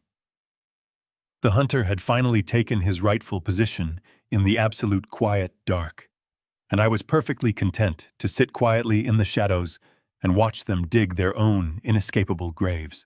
The following morning, I drove to a discreet, unmarked building located in the heart of the financial district. I bypassed the crowded main lobby and took a private elevator directly to the top floor. Waiting for me in a sterile, windowless conference room was Mitchell. He was my most trusted corporate attorney, a man whose absolute ruthlessness in the courtroom was matched only by his fiercely unwavering loyalty to me. Mitchell was a vicious shark in a tailored suit, a brilliant legal predator who thrived on tearing apart hostile takeovers and crushing arrogant competitors. I had paid him a fortune over the decades to protect my empire, and he had never lost a single battle. I placed Garrett's heavily encrypted digital tablet onto the center of the polished mahogany table. The screen glowed brightly with the massive cache of surveillance data and offshore financial records we had meticulously intercepted overnight. Mitchell silently poured us both a cup of black coffee, sat down, and adjusted his reading glasses. I told him to look very closely at the architecture of the trust fund Cameron had recently established. But more importantly, I critically needed him to analyze the dangerous woman Cameron fully intended to marry. I watched carefully as Mitchell's eyes darted across the glowing screen, his stoic expression rapidly shifting from casual professional curiosity to absolute, unadulterated shock. The preliminary findings Garrett had painstakingly compiled were nothing short of staggering. He had completely dismantled Natalie's carefully constructed all-round in less than 12 hours. The sweet, highly educated girl from Seattle simply did not exist. Her social security number actually belonged to a deceased infant who tragically died in the late 80s. Her impressive college degrees were immaculate digital forgeries inserted directly into the university servers just 2 short years ago. Garrett's advanced facial recognition software had accurately matched her to a highly secure international criminal database. Natalie was a highly skilled, deeply embedded operative working for a brutal overseas syndicate, infamous for laundering billions of dollars in illicit drug and dangerous weapons profits. She was a ghost, a lethal financial phantom who moved fluidly from city to city, quietly infiltrating wealthy, vulnerable families and systematically draining their extensive assets before vanishing completely into thin air. Mitchell slowly leaned back in his leather chair, running a heavy hand over his face in utter disbelief. He stated categorically that the extreme level of sophistication required to fabricate an identity this flawlessly was far beyond the capability of any standard criminal. Natalie was powerfully backed by a massive, highly organized global network equipped with completely limitless resources. They had deliberately targeted my commercial real estate empire because my corporate accounts were perfectly clean, historically profitable, and practically immune to standard federal auditing triggers. Mitchell quickly brought up the specific legal framework of the shadow trust Cameron had blindly signed. We ruthlessly dissected the complex legal jargon together, completely unraveling the true devastating nature of their brilliant financial trap. The trust was not merely designed to selfishly steal my accumulated wealth. It was a fully functional washing machine, specifically built for $50 million of exceptionally dirty syndicate money. Natalie deliberately planned to trigger my sudden medical incapacitation, legally seize total control of the corporate holding accounts, and immediately funnel the syndicate's illicit cash directly through my pristine commercial real estate portfolios. The dirty money would rapidly bounce through a dozen anonymous shell companies, acquiring the incredibly false appearance of highly legitimate real estate investments, before ultimately landing safely in secure offshore accounts controlled entirely by her overseas bosses. Cameron was a pathetically arrogant fool who honestly believed he was brilliantly securing his vast inheritance, completely unaware that he was eagerly signing his name to a massive federal crime. If their insidious plan actually succeeded, the federal government would inevitably trace the heavily laundered funds directly back to my completely legitimate companies. The merciless authorities would immediately seize my entire empire, permanently freeze all my legitimate assets, and Cameron would spend the rest of his miserable life rotting in a maximum security federal penitentiary. Natalie would be long gone, happily leaving my utterly destroyed family to take the absolute ruinous fall. A cold, incredibly heavy silence quickly filled the windowless conference room as the sheer magnitude of their totally malicious operation became undeniably clear. Mitchell looked directly at me, a highly dangerous, predatory smile slowly spreading across his hardened face. He calmly asked me exactly how I wanted to proceed.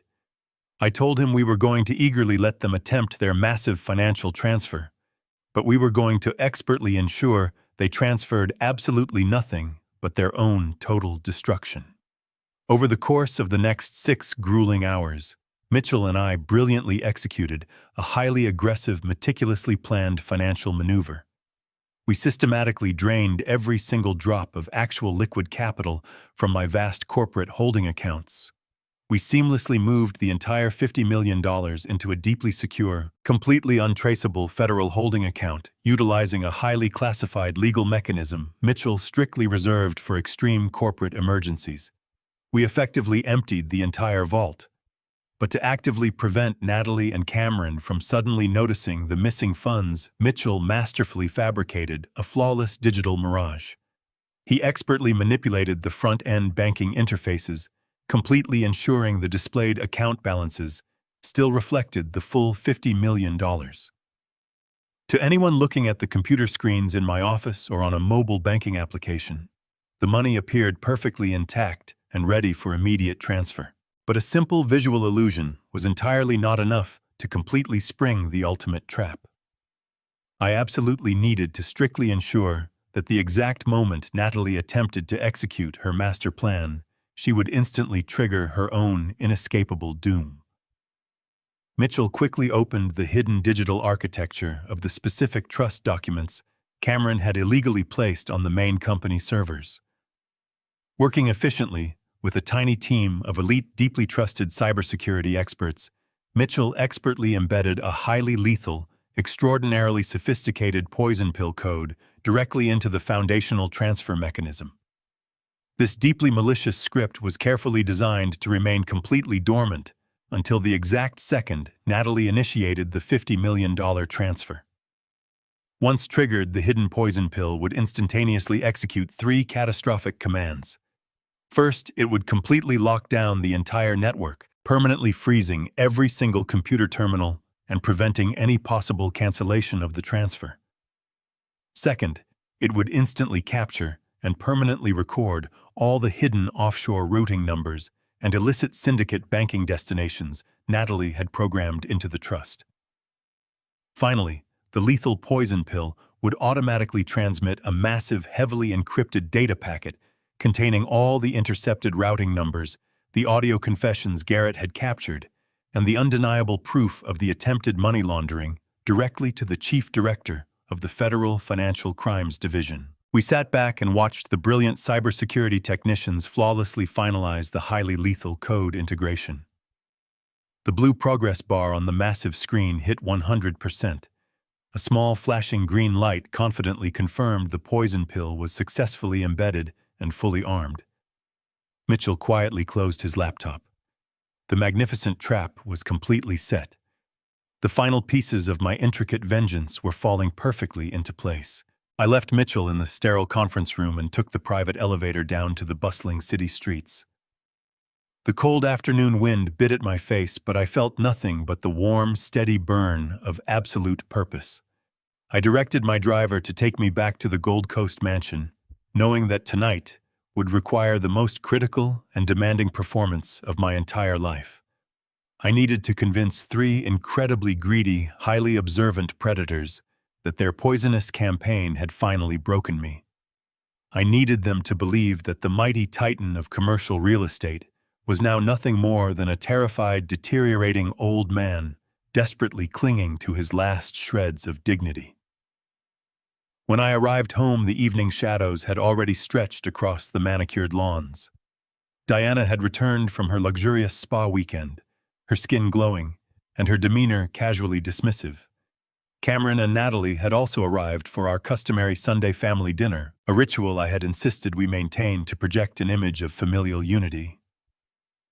I slowly walked through the grand foyer, intentionally dragging my left foot and allowing my shoulders to slump under an invisible, crushing weight. I greeted the housekeeper with a confused, vacant stare, asking her what day of the week it was. I could see Diana watching me from the parlor, her eyes narrowing with calculated assessment as I shuffled past her. We gathered in the formal dining room just as the antique grandfather clock struck 7. The long mahogany table was set with pristine white linen, heavy crystal glasses, and polished silver. I took my place at the head of the table, letting my hands tremble slightly as I reached for my water glass. I made sure to clink the crystal violently against my teeth, spilling a few cold drops down my chin and onto my expensive tailored shirt. Diana sat to my immediate right, playing the role of the concerned wife by quickly offering me a cloth napkin.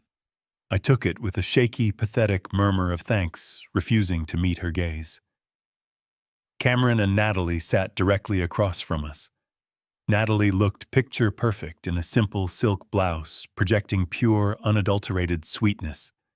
But I now knew the absolute truth about the brutal criminal operative hiding beneath that flawless skin. Throughout the first course, I remained completely silent. I pushed my roasted vegetables around the expensive porcelain plate with a heavy silver fork, staring blankly at the floral centerpiece. Cameron attempted to engage me in a superficial conversation about the latest stock market trends, an obvious test of my cognitive function. I responded with a fragmented, nonsensical sentence about a commercial zoning deal I had closed 3 decades ago. The room fell into a heavy, dramatic silence. I could feel the electric current of anticipation humming violently between the 3 of them. I slowly lowered my silver fork and let out a long, ragged sigh that seemed to rattle around inside my frail chest. I looked up, letting my eyes glaze over with a perfectly manufactured expression of profound, inescapable terror. I looked at Diana, then at Cameron, and finally at Natalie. I forced a thick, emotional lump into my throat and allowed the very first tear to spill over my lower eyelid. I told them that I could no longer hide from the terrible truth. My voice cracked, wavering with the pathetic vulnerability of a truly defeated man. I confessed that my mind was slipping away from me, vanishing into a dark, terrifying fog that I simply could not fight anymore. I described the terrifying moments of blank confusion, the vast gaps in my memory, and the overwhelming fear of waking up and not knowing my own name. I told them that the great intellect I had relied upon for my entire life was failing, abandoning me to a lonely, terrifying darkness. I wept openly, letting the tears stream down my wrinkled cheeks, performing the absolute destruction of my own towering pride. I reached out and weakly grasped Diana's hand, feeling the cold, rigid stiffness of her fingers as she forced herself to comfort me. I told her I was so incredibly sorry for becoming such a massive burden to her. Then I turned my tear-stained face toward my son. I told Cameron that I had spent my entire life building an empire from absolutely nothing, sacrificing my youth and my energy to ensure my family would never experience the bitter sting of poverty. But I knew that my time at the helm was rapidly coming to a tragic end. I told him that I could not bear the thought of my legacy crumbling into ruin because I was too stubborn to step down. I took a deep, shuddering breath and delivered the ultimate bait. I announced that I was finally ready to surrender. I told them that I had contacted my corporate attorneys earlier that afternoon to finalize the ultimate transition of power. I stated that this coming Friday night I would formally sign the comprehensive estate transfer documents. I would legally relinquish my total executive authority, willingly surrender the commercial holdings, and formally place my entire liquid fortune into the new trust fund Cameron had prepared. I told them I wanted to finalize the transition while I still possessed enough mental clarity to recognize my own signature. I wanted to hand them the absolute keys to the kingdom before I lost my sanity completely. Friday night would be the definitive end of my reign and the glorious beginning of theirs. The reaction was immediate, powerful, and utterly sickening to witness. They desperately tried to mask it beneath thick layers of manufactured sympathy and gentle reassurances, but they could not hide the raw, predatory triumph blazing brightly in their eyes. Diana squeezed my hand, offering me a soft, patronizing smile, while murmuring that it was the right decision for everyone. But I saw the tight tension instantly drained from her shoulders, replaced by a radiant, deeply sinister satisfaction. She thought she had finally won her ultimate freedom and her massive fortune. Cameron sat up straighter in his chair, puffing out his chest with sheer unearned arrogance. He solemnly promised me that he would protect the company and honor my legacy. He looked at me not with a devoted son's love, but with the cold, calculating gaze of a scavenger standing over a fresh carcass. But it was Natalie who provided the most chilling reaction of all. She maintained her sweet, innocent expression, reaching across the table to gently touch Cameron's arm in a show of supportive solidarity. Yet in the microscopic tightening of her jaw, and the dark, predatory gleam flashing deep within her eyes, I saw the true face of the international syndicate operative. She thought she had successfully manipulated a billionaire into willingly handing over $50 million of perfectly clean commercial assets. She thought her brilliant laundering operation was mere days away from total, glorious execution. They were absolutely convinced that they had outsmarted me, that my legendary intellect had finally surrendered to the ravages of time. They were blindly walking straight into the most devastating ambush I had designed. By Thursday evening, the tension within the mansion had reached an almost unbearable peak. I maintained my facade of a broken old man shuffling aimlessly through the hallways. Diana left the estate shortly after dinner, claiming she needed to meet a friend. I knew exactly where she was going. As her vehicle cleared the security gates, I descended into the isolation of my subterranean wine cellar. The heavy oak door clicked shut behind me, sealing me inside the cold bunker. I sat in my leather reading chair and activated the encrypted tablet. The array of high-resolution monitors flickered to life, illuminating the dark concrete walls with a blue digital glow. I bypassed my own cameras and pulled up the live feeds from Cameron's downtown penthouse. The primary camera embedded within the living room crown molding provided a sweeping view of the space. The windows showcased the Chicago skyline, but my focus was on the three figures gathered around the marble kitchen island. Diana, Cameron, and Natalie were standing together, bathed in the warm light of the penthouse. A bottle of vintage champagne rested on the counter, surrounded by three half-empty crystal flutes. They were celebrating their impending victory. The omnidirectional microphones captured every single syllable of their conversation with terrifying clarity. Diana was holding her glass, her face flushed with a mixture of alcohol and pure greed. She was laughing, a sharp, cruel sound that echoed through the hidden speakers in my basement. She openly mocked my tearful performance from the previous night, mimicking my trembling hands and broken voice. She called it the most pathetic display of weakness she had ever witnessed, complaining about how difficult it was to keep a straight face. Cameron leaned against the counter, swirling the champagne in his flute, with an arrogant smirk. He proudly declared that the commercial real estate empire was finally out of the hands of a dinosaur. He boasted about his negotiation tactics, claiming total credit for backing me into a psychological corner. He spoke of the legacy as if it were a new toy, oblivious to the decades of sacrifice required to build it. He outlined plans to fire the senior partners who remained loyal to me, intending to replace them with his own friends. He was blind to the fact that his supposed brilliance was nothing more than an orchestrated manipulation. He honestly believed he was the undisputed king of the corporate boardroom. Natalie stood slightly apart from them, nursing her champagne with a clinical detachment. She smiled and nodded at Cameron's declarations, but her eyes were cold, sweeping over her accomplices with the calculating gaze of an apex predator. For a while, the atmosphere in the penthouse was a sickening display of predatory triumph. They believed tomorrow night was a mere formality that would unlock their wildest desires. But as the champagne bottle was emptied, the fragile alliance between the conspirators began to fracture. The celebratory mood evaporated, replaced by the brutal reality of dividing the stolen spoils. Diana was the first to draw a weapon in this verbal war. She slammed her crystal flute onto the counter, the sharp crack silencing Cameron's arrogant monologue. Her voice dropped into a harsh, demanding register. She looked at her stepson and demanded that her share of the liquidated assets be transferred into her accounts by Monday morning.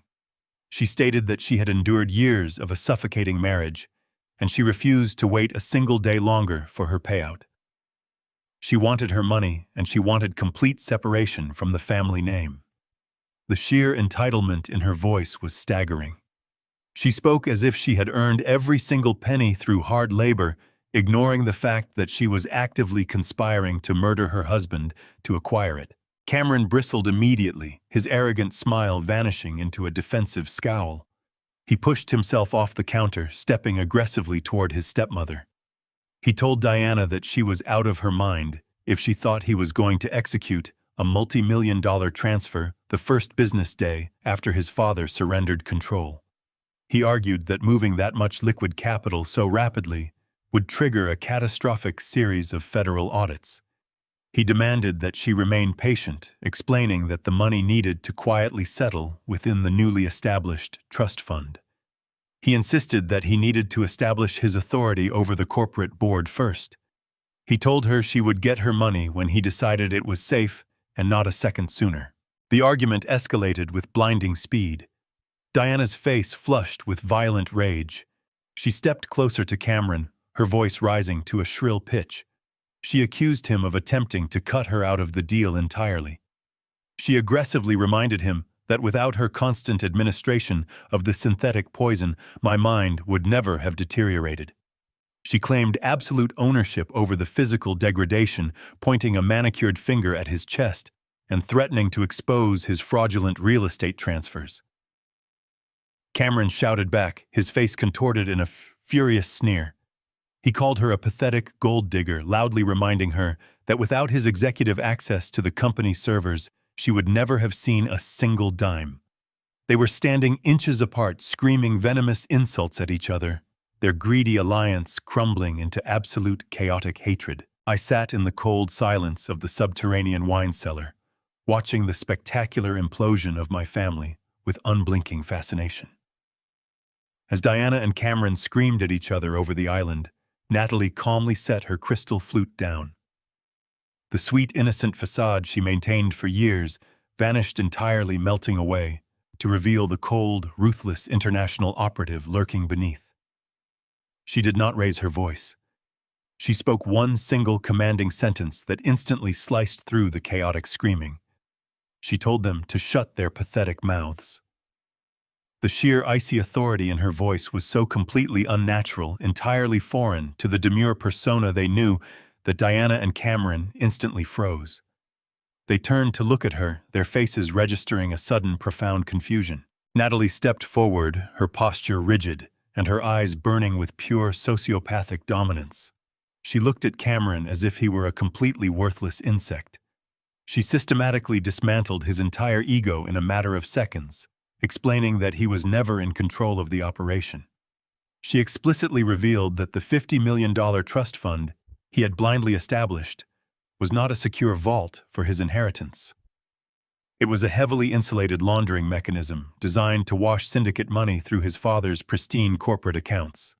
She told a stunned, completely paralyzed Cameron that he would not be dividing any assets on Monday morning because the very second his father signed the transfer documents on Friday night, the entire $50 million would instantly route to offshore accounts completely beyond his reach. Diana gasped, stepping back from the kitchen island as the horrifying reality of their situation finally began to dawn on her.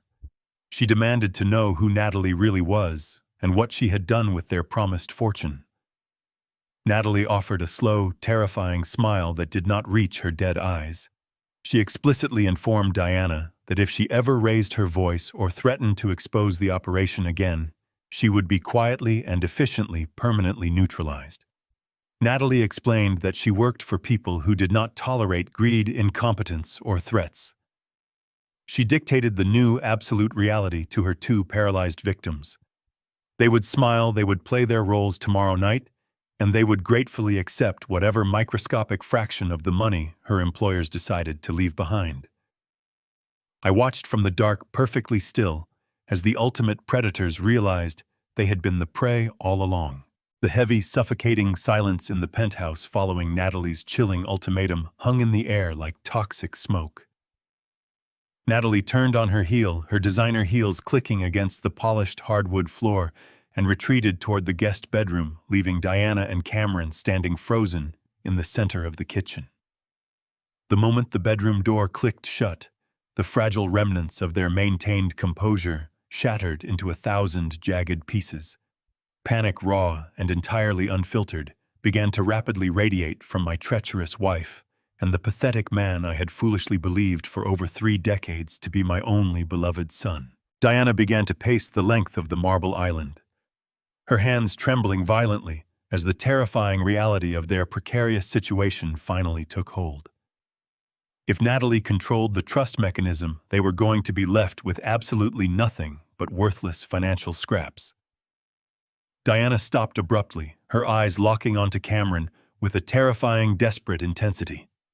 She lowered her voice to a vicious, frantic whisper, insisting that their entire master plan had been compromised by an outsider.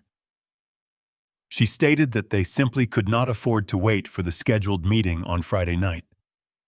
She argued that if I legally signed those transfer documents, the $50 million fortune would instantly vanish into the overseas syndicate's offshore accounts, leaving them vulnerable and entirely destitute. She stepped closer to him, her face twisting into a mask of pure, unadulterated malice. She demanded that they abandon the constructed legal transfer protocol immediately. She instructed Cameron to massively increase the daily dosage of the synthetic neuromuscular blocking agent without any further delay. She explicitly stated that she wanted the biological collapse to happen tonight while I slept. She coldly reasoned that if I died unexpectedly before signing the finalized papers, my original will would automatically dictate the division of the estate, temporarily tying the assets up in lengthy probate proceedings, but legally keeping the immense fortune safely out of Natalie's lethal, thieving grasp. Cameron recoiled from her as if she had caught fire. His face drained of all remaining color, replaced by a sickening, translucent shade of pale gray. He frantically shook his head back and forth, his trembling hands raised defensively in front of his chest, as if to physically block her terrifying words. He stammered incoherently, his voice cracking painfully under the crushing, suffocating weight of sheer terror. He told Diana that she had absolutely lost her mind to even suggest such a profoundly dangerous course of action. He forcefully argued that a sudden, unexplainable death, just 48 hours before a massive, highly publicized corporate handover, would immediately raise massive red flags across the entire medical community. He frantically explained that the local authorities would undoubtedly order a full, comprehensive, and highly intrusive medical autopsy. The synthetic poison, while brilliantly designed to slowly mimic severe dementia over a prolonged period of time, would be glaringly obvious to any competent toxicologist if administered in a massive lethal overdose. The medical examiner would easily find the toxic chemical markers flooding my bloodstream, and the resulting homicide investigation would inevitably lead the homicide detectives directly to their front doorstep. Cameron practically begged her to listen to basic reason, frantically insisting that going to a federal prison for premeditated murder was infinitely worse than losing the $50 million trust fund to Natalie. Diana simply stared at him, her chest heaving with furious, ragged breaths as she processed his pathetic display of cowardice. The absolute, unvarnished contempt burning in her eyes was truly terrifying to behold. She did not see a loyal partner, and she certainly did not see a beloved son standing before her. She only saw a pathetic, cowardly obstacle standing directly between her and the immense wealth she felt entirely entitled to claim. Without a single word of warning, she raised her right hand and struck Cameron across the face with devastating, unrestrained force. The sharp, violent crack of her palm against his cheek echoed loudly through the spacious penthouse kitchen, registering with crystal clarity through the hidden microphones in my underground surveillance command center. Cameron stumbled backward into the stainless steel refrigerator, clutching his rapidly reddening face in absolute shock, far too stunned to even utter a sound of protest. Diana aggressively stepped into his personal space, pointing a rigid, perfectly manicured finger directly at his chest. Her voice dropped into a lethal, venomous hiss that literally chilled the blood flowing through my veins. She told him to immediately stop acting like a pathetic, weak coward. She screamed that she had not sacrificed 34 years of her life playing the devoted, caring wife to a man she entirely despised, just to lose absolutely everything because her supposed son was too terrified to properly finish the job. And then with a twisted, utterly sadistic sneer, she delivered the final life-altering, crushing blow. She told Cameron that he had absolutely no legal or moral right to inherit a single dime of the corporate empire. She leaned in even closer, her voice dripping with pure, unadulterated malice, and explicitly stated that he was not my biological son. She confessed with terrifying, arrogant pride that she had deliberately and maliciously trapped me over 3 decades ago. She had entirely fabricated the circumstances of her pregnancy, utilizing a brief, meaningless affair with a worthless, small-time grifter she had met in a cheap, filthy downtown motel. She had expertly manipulated my fundamental sense of honor and deeply ingrained morality, forcing me into a lifelong marriage built entirely upon a colossal, unforgivable lie. She stared directly into his horrified, tear-filled eyes and cruelly informed him that he did not possess a single drop of my blood, my soaring intellect, or my relentless drive. He was merely a convenient, biological prop she had expertly utilized to permanently secure her unassailable position within my immense growing fortune.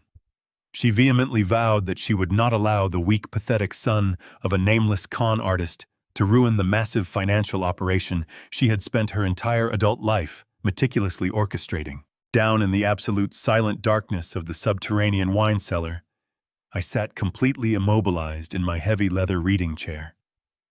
My beating heart turned to absolute solid ice within my chest. The steady, rhythmic hum of the digital server racks faded into a dull, distant roar as the sheer, unimaginable magnitude of her deception permanently shattered my entire reality. 34 years. I had spent 34 grueling years building a magnificent commercial empire specifically to secure the prosperous future of a child who was not even mine. Every personal sacrifice, every sleepless late night in the corporate boardroom, every single ounce of paternal pride I had ever felt was entirely based on a meticulously crafted, sociopathic illusion.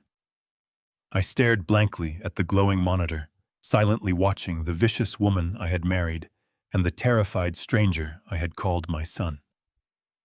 I was no longer a betrayed father or a tragically deceived husband mourning a lost family.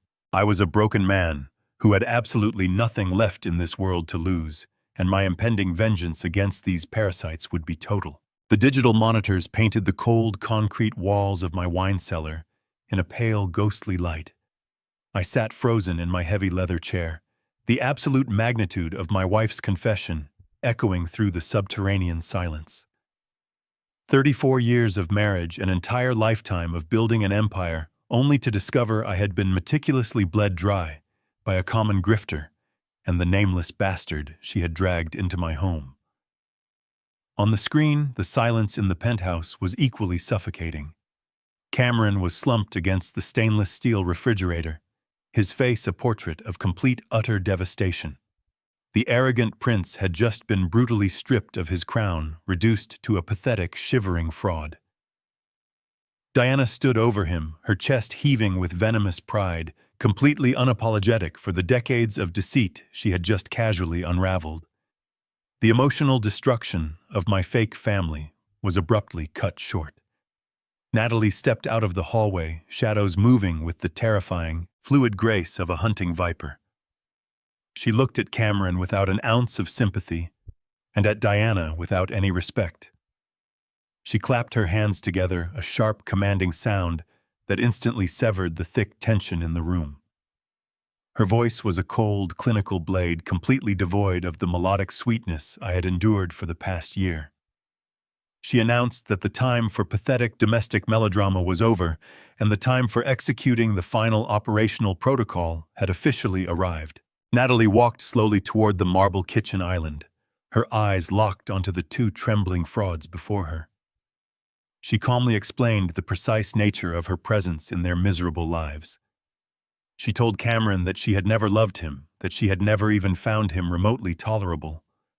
She stated that their entire relationship, the lavish engagement, the meticulously planned future was nothing more than a highly lucrative $2 million contract. She revealed that her employers required a completely spotless domestic front to infiltrate my corporate accounts. They needed an impeccably clean, seemingly innocent identity to bridge the gap between their overseas syndicate and my heavily protected commercial empire. Cameron was merely the easiest, most gullible target her organization could identify. He was a vain, insecure man, desperate for validation, making him the perfect vehicle for a massive international money laundering operation. She told him that the engagement ring on her finger was a prop purchased with the syndicate's operational budget, and that she was a professional ghost hired specifically to drain the blood from an aging titan, while his foolish family clapped and cheered. Diana attempted to interrupt, sputtering a frantic question about the $50 million. Natalie silenced her with a single deeply terrifying look. She informed my treacherous wife the money was no longer a matter for negotiation. The syndicate was taking the vast majority, and if Diana and Cameron wanted to survive the week, they would do exactly as they were told. The original plan had been to slowly degrade my mind, to force a medical declaration of incompetence, and to cleanly transfer the funds by Friday night. But Diana's paranoid outburst and Cameron's complete loss of nerve had drastically altered the timeline. Natalie leaned over the marble counter, her dark eyes flashing with a ruthless, calculating intelligence. She declared that waiting for Friday was no longer a viable operational strategy. The internal conflict had made them sloppy, and she refused to risk her employer's capital on the fragile nerves of two bickering amateurs. She announced that the biological collapse had to occur tonight.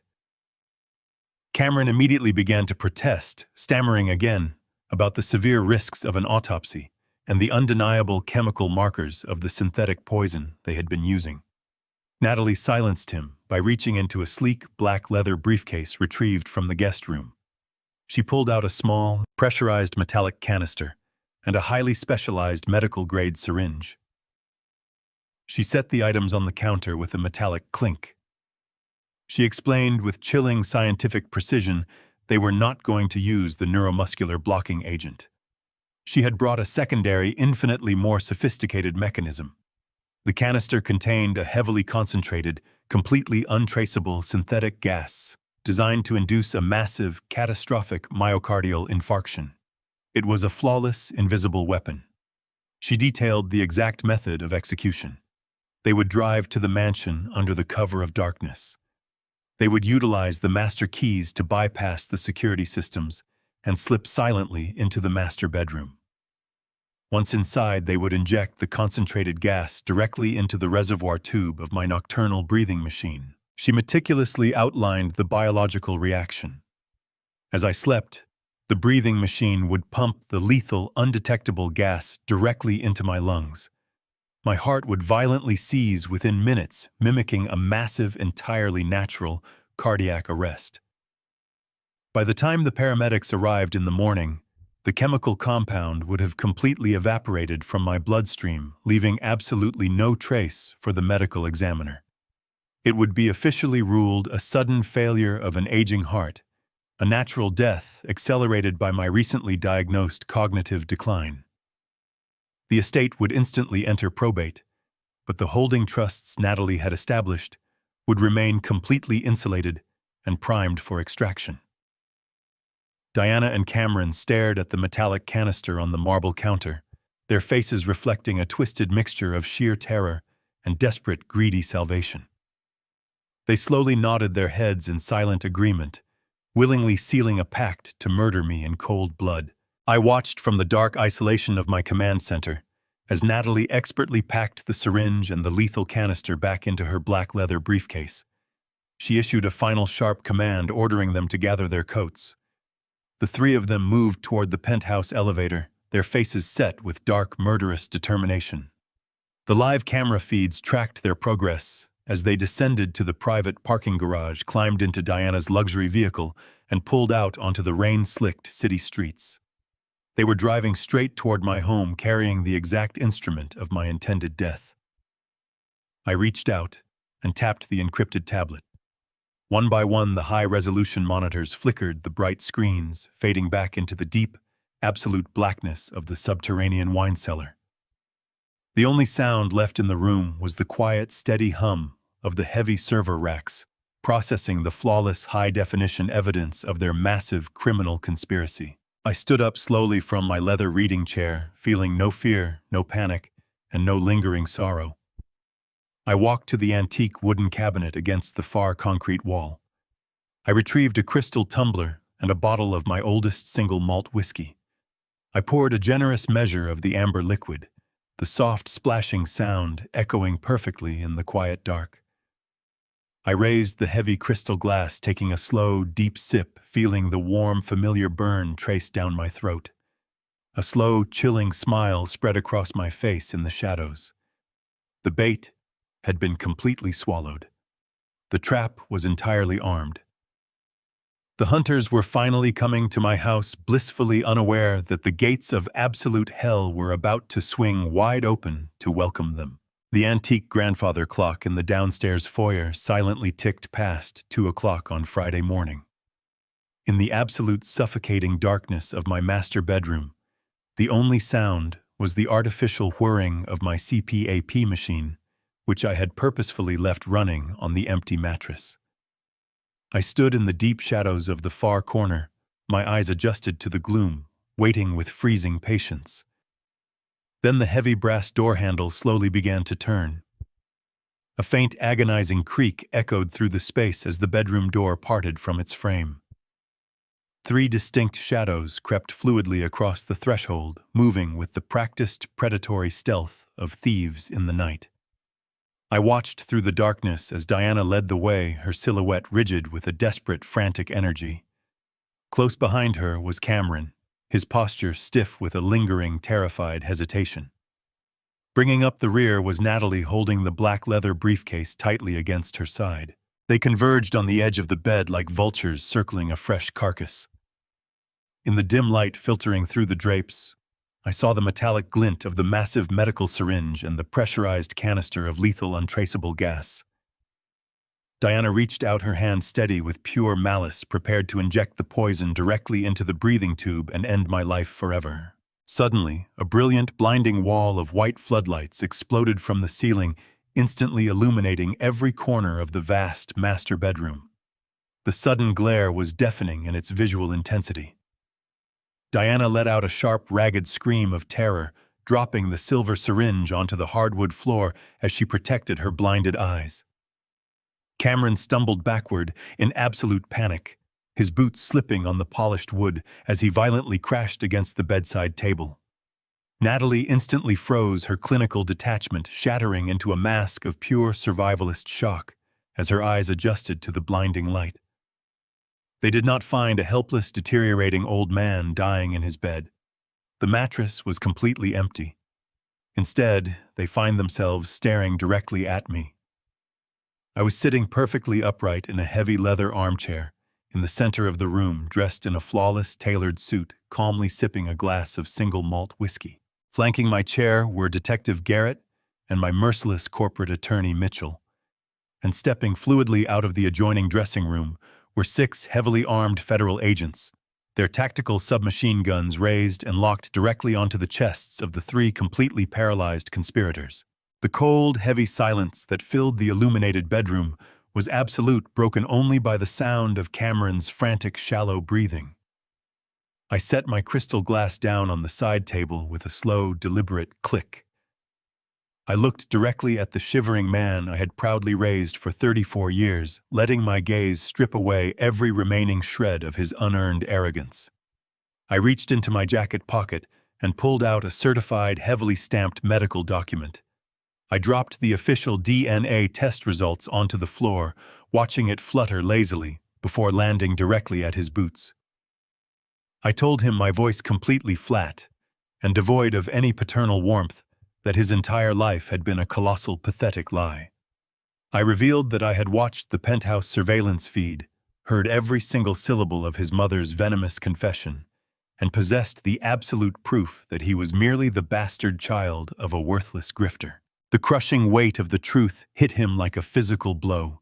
His knees visibly buckled, and a pathetic, choking sob escaped his throat as his entire reality permanently collapsed. I turned my icy gaze away from the broken fraud and locked it onto Natalie.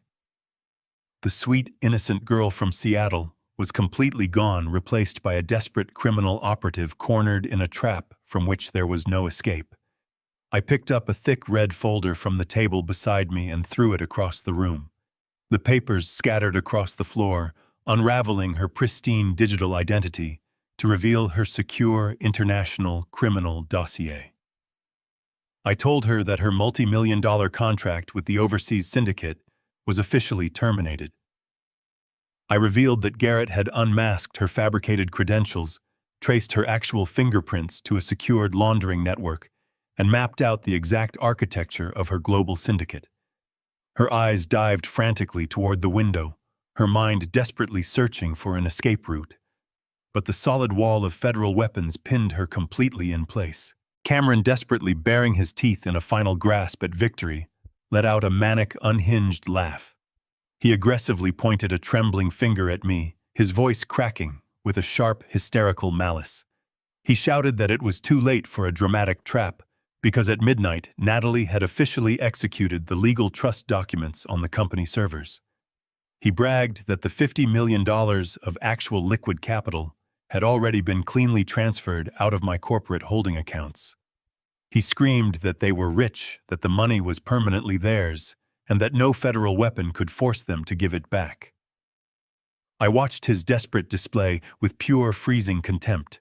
I turned to Mitchell, who slowly opened his laptop, displaying a flashing green interface to the panicked conspirators. I delivered the ultimate, fatal masterstroke. I revealed to the horrified trio that the $50 million they saw on their banking interfaces was nothing more than a flawless digital mirage. I explained the true nature of the hidden poison pill code Mitchell had masterfully embedded within the foundational transfer mechanism. The exact millisecond Natalie initiated the wire transfer, the highly sophisticated automated script automatically executed 3 catastrophic commands. It permanently locked down their network, intercepted the hidden offshore routing numbers of their overseas bosses, and irreversibly donated every single drop of the $50 million directly to a federal anti-fraud fund. I told them they had transferred absolutely nothing but their own total destruction. They had left a pristine, immutable digital trail of international wire fraud money laundering, and attempted murder that directly connected their global syndicate to a massive federal investigation. The vault was completely empty, and they were utterly bankrupt. The realization of their inescapable ruin washed over them with devastating force. Diana collapsed to her knees, tearing at her hair, as she begged for mercy, her lifelong con ending in absolute failure. Cameron sank down beside her, weeping hysterically, like a broken child, as the cold steel of federal handcuffs clicked around his wrists. Natalie offered no resistance. She silently closed her eyes as an agent pinned her arms behind her back, her career permanently extinguished. The agents forcefully dragged the 3 weeping parasites out of my master bedroom and down the staircase. I walked slowly to the bay windows, watching as they were shoved into the waiting police cruisers. The flashing blue strobe lights cast a magnificent, triumphant glow across the darkened estate. I watched with deep satisfaction as the sirens began to wail, the cruisers accelerating away, carrying the monsters out of my life forever. I turned back into the quiet majesty of my home, finally enveloped in a profound, absolute peace. The dust has finally settled. It has been exactly 1 year since the dramatic arrests on my front lawn. Cameron, Diana, and Natalie are currently serving severe federal sentences ranging from 25 to 40 years in maximum security penitentiaries. Their global syndicate was entirely dismantled using the immutable digital evidence my trap captured. As for me, I am standing on the expansive balcony of my newly acquired downtown penthouse, looking out over the glittering Chicago skyline. I did not simply survive their vicious conspiracy. I conquered it. I aggressively liquidated the toxic assets connected to their scheme and completely restructured my entire corporate portfolio. I am finally completely free from the insidious parasites that fed eagerly on my blood sweat and tireless labor for decades. The vast silence in my home is no longer a heavy, lonely burden. It is the magnificent ringing sound of absolute freedom. I walk back inside and pour a generous measure of the very same 50-year-old single malt scotch, perfectly clean and untainted. I raise the heavy crystal glass to the illuminated city and drink deeply to my second triumphant life. The empire remains mine, but the treacherous court has been permanently banished. I rebuilt my foundation entirely on truth, surrounding myself only with professionals who proved their unwavering loyalty when the shadows grew longest. My legacy is secure, protected by the ultimate vigilance. I am alive, thriving, and perfectly in control of my own magnificent destiny today, tomorrow, and forevermore. The greatest illusion we hold is that blood guarantees loyalty and that wealth buys true love. I spent my entire life building a massive kingdom only to realize I was blindly funding my own executioners. Trust is a beautiful concept, but blind trust is an absolute death sentence. When your intuition whispers that something is profoundly wrong, you must listen to it. Do not let sentimental emotions blind you to the cold, hard facts. True strength is not just about building an empire. It is about having the ruthlessness to burn it to the ground and rebuild it when needed. If my story resonated with you, please hit the subscribe button and give this video a like. Have you ever discovered a dark secret about someone you completely trusted? Share your personal experience in the comments below. Let us build a strong community of survivors. See you all next time.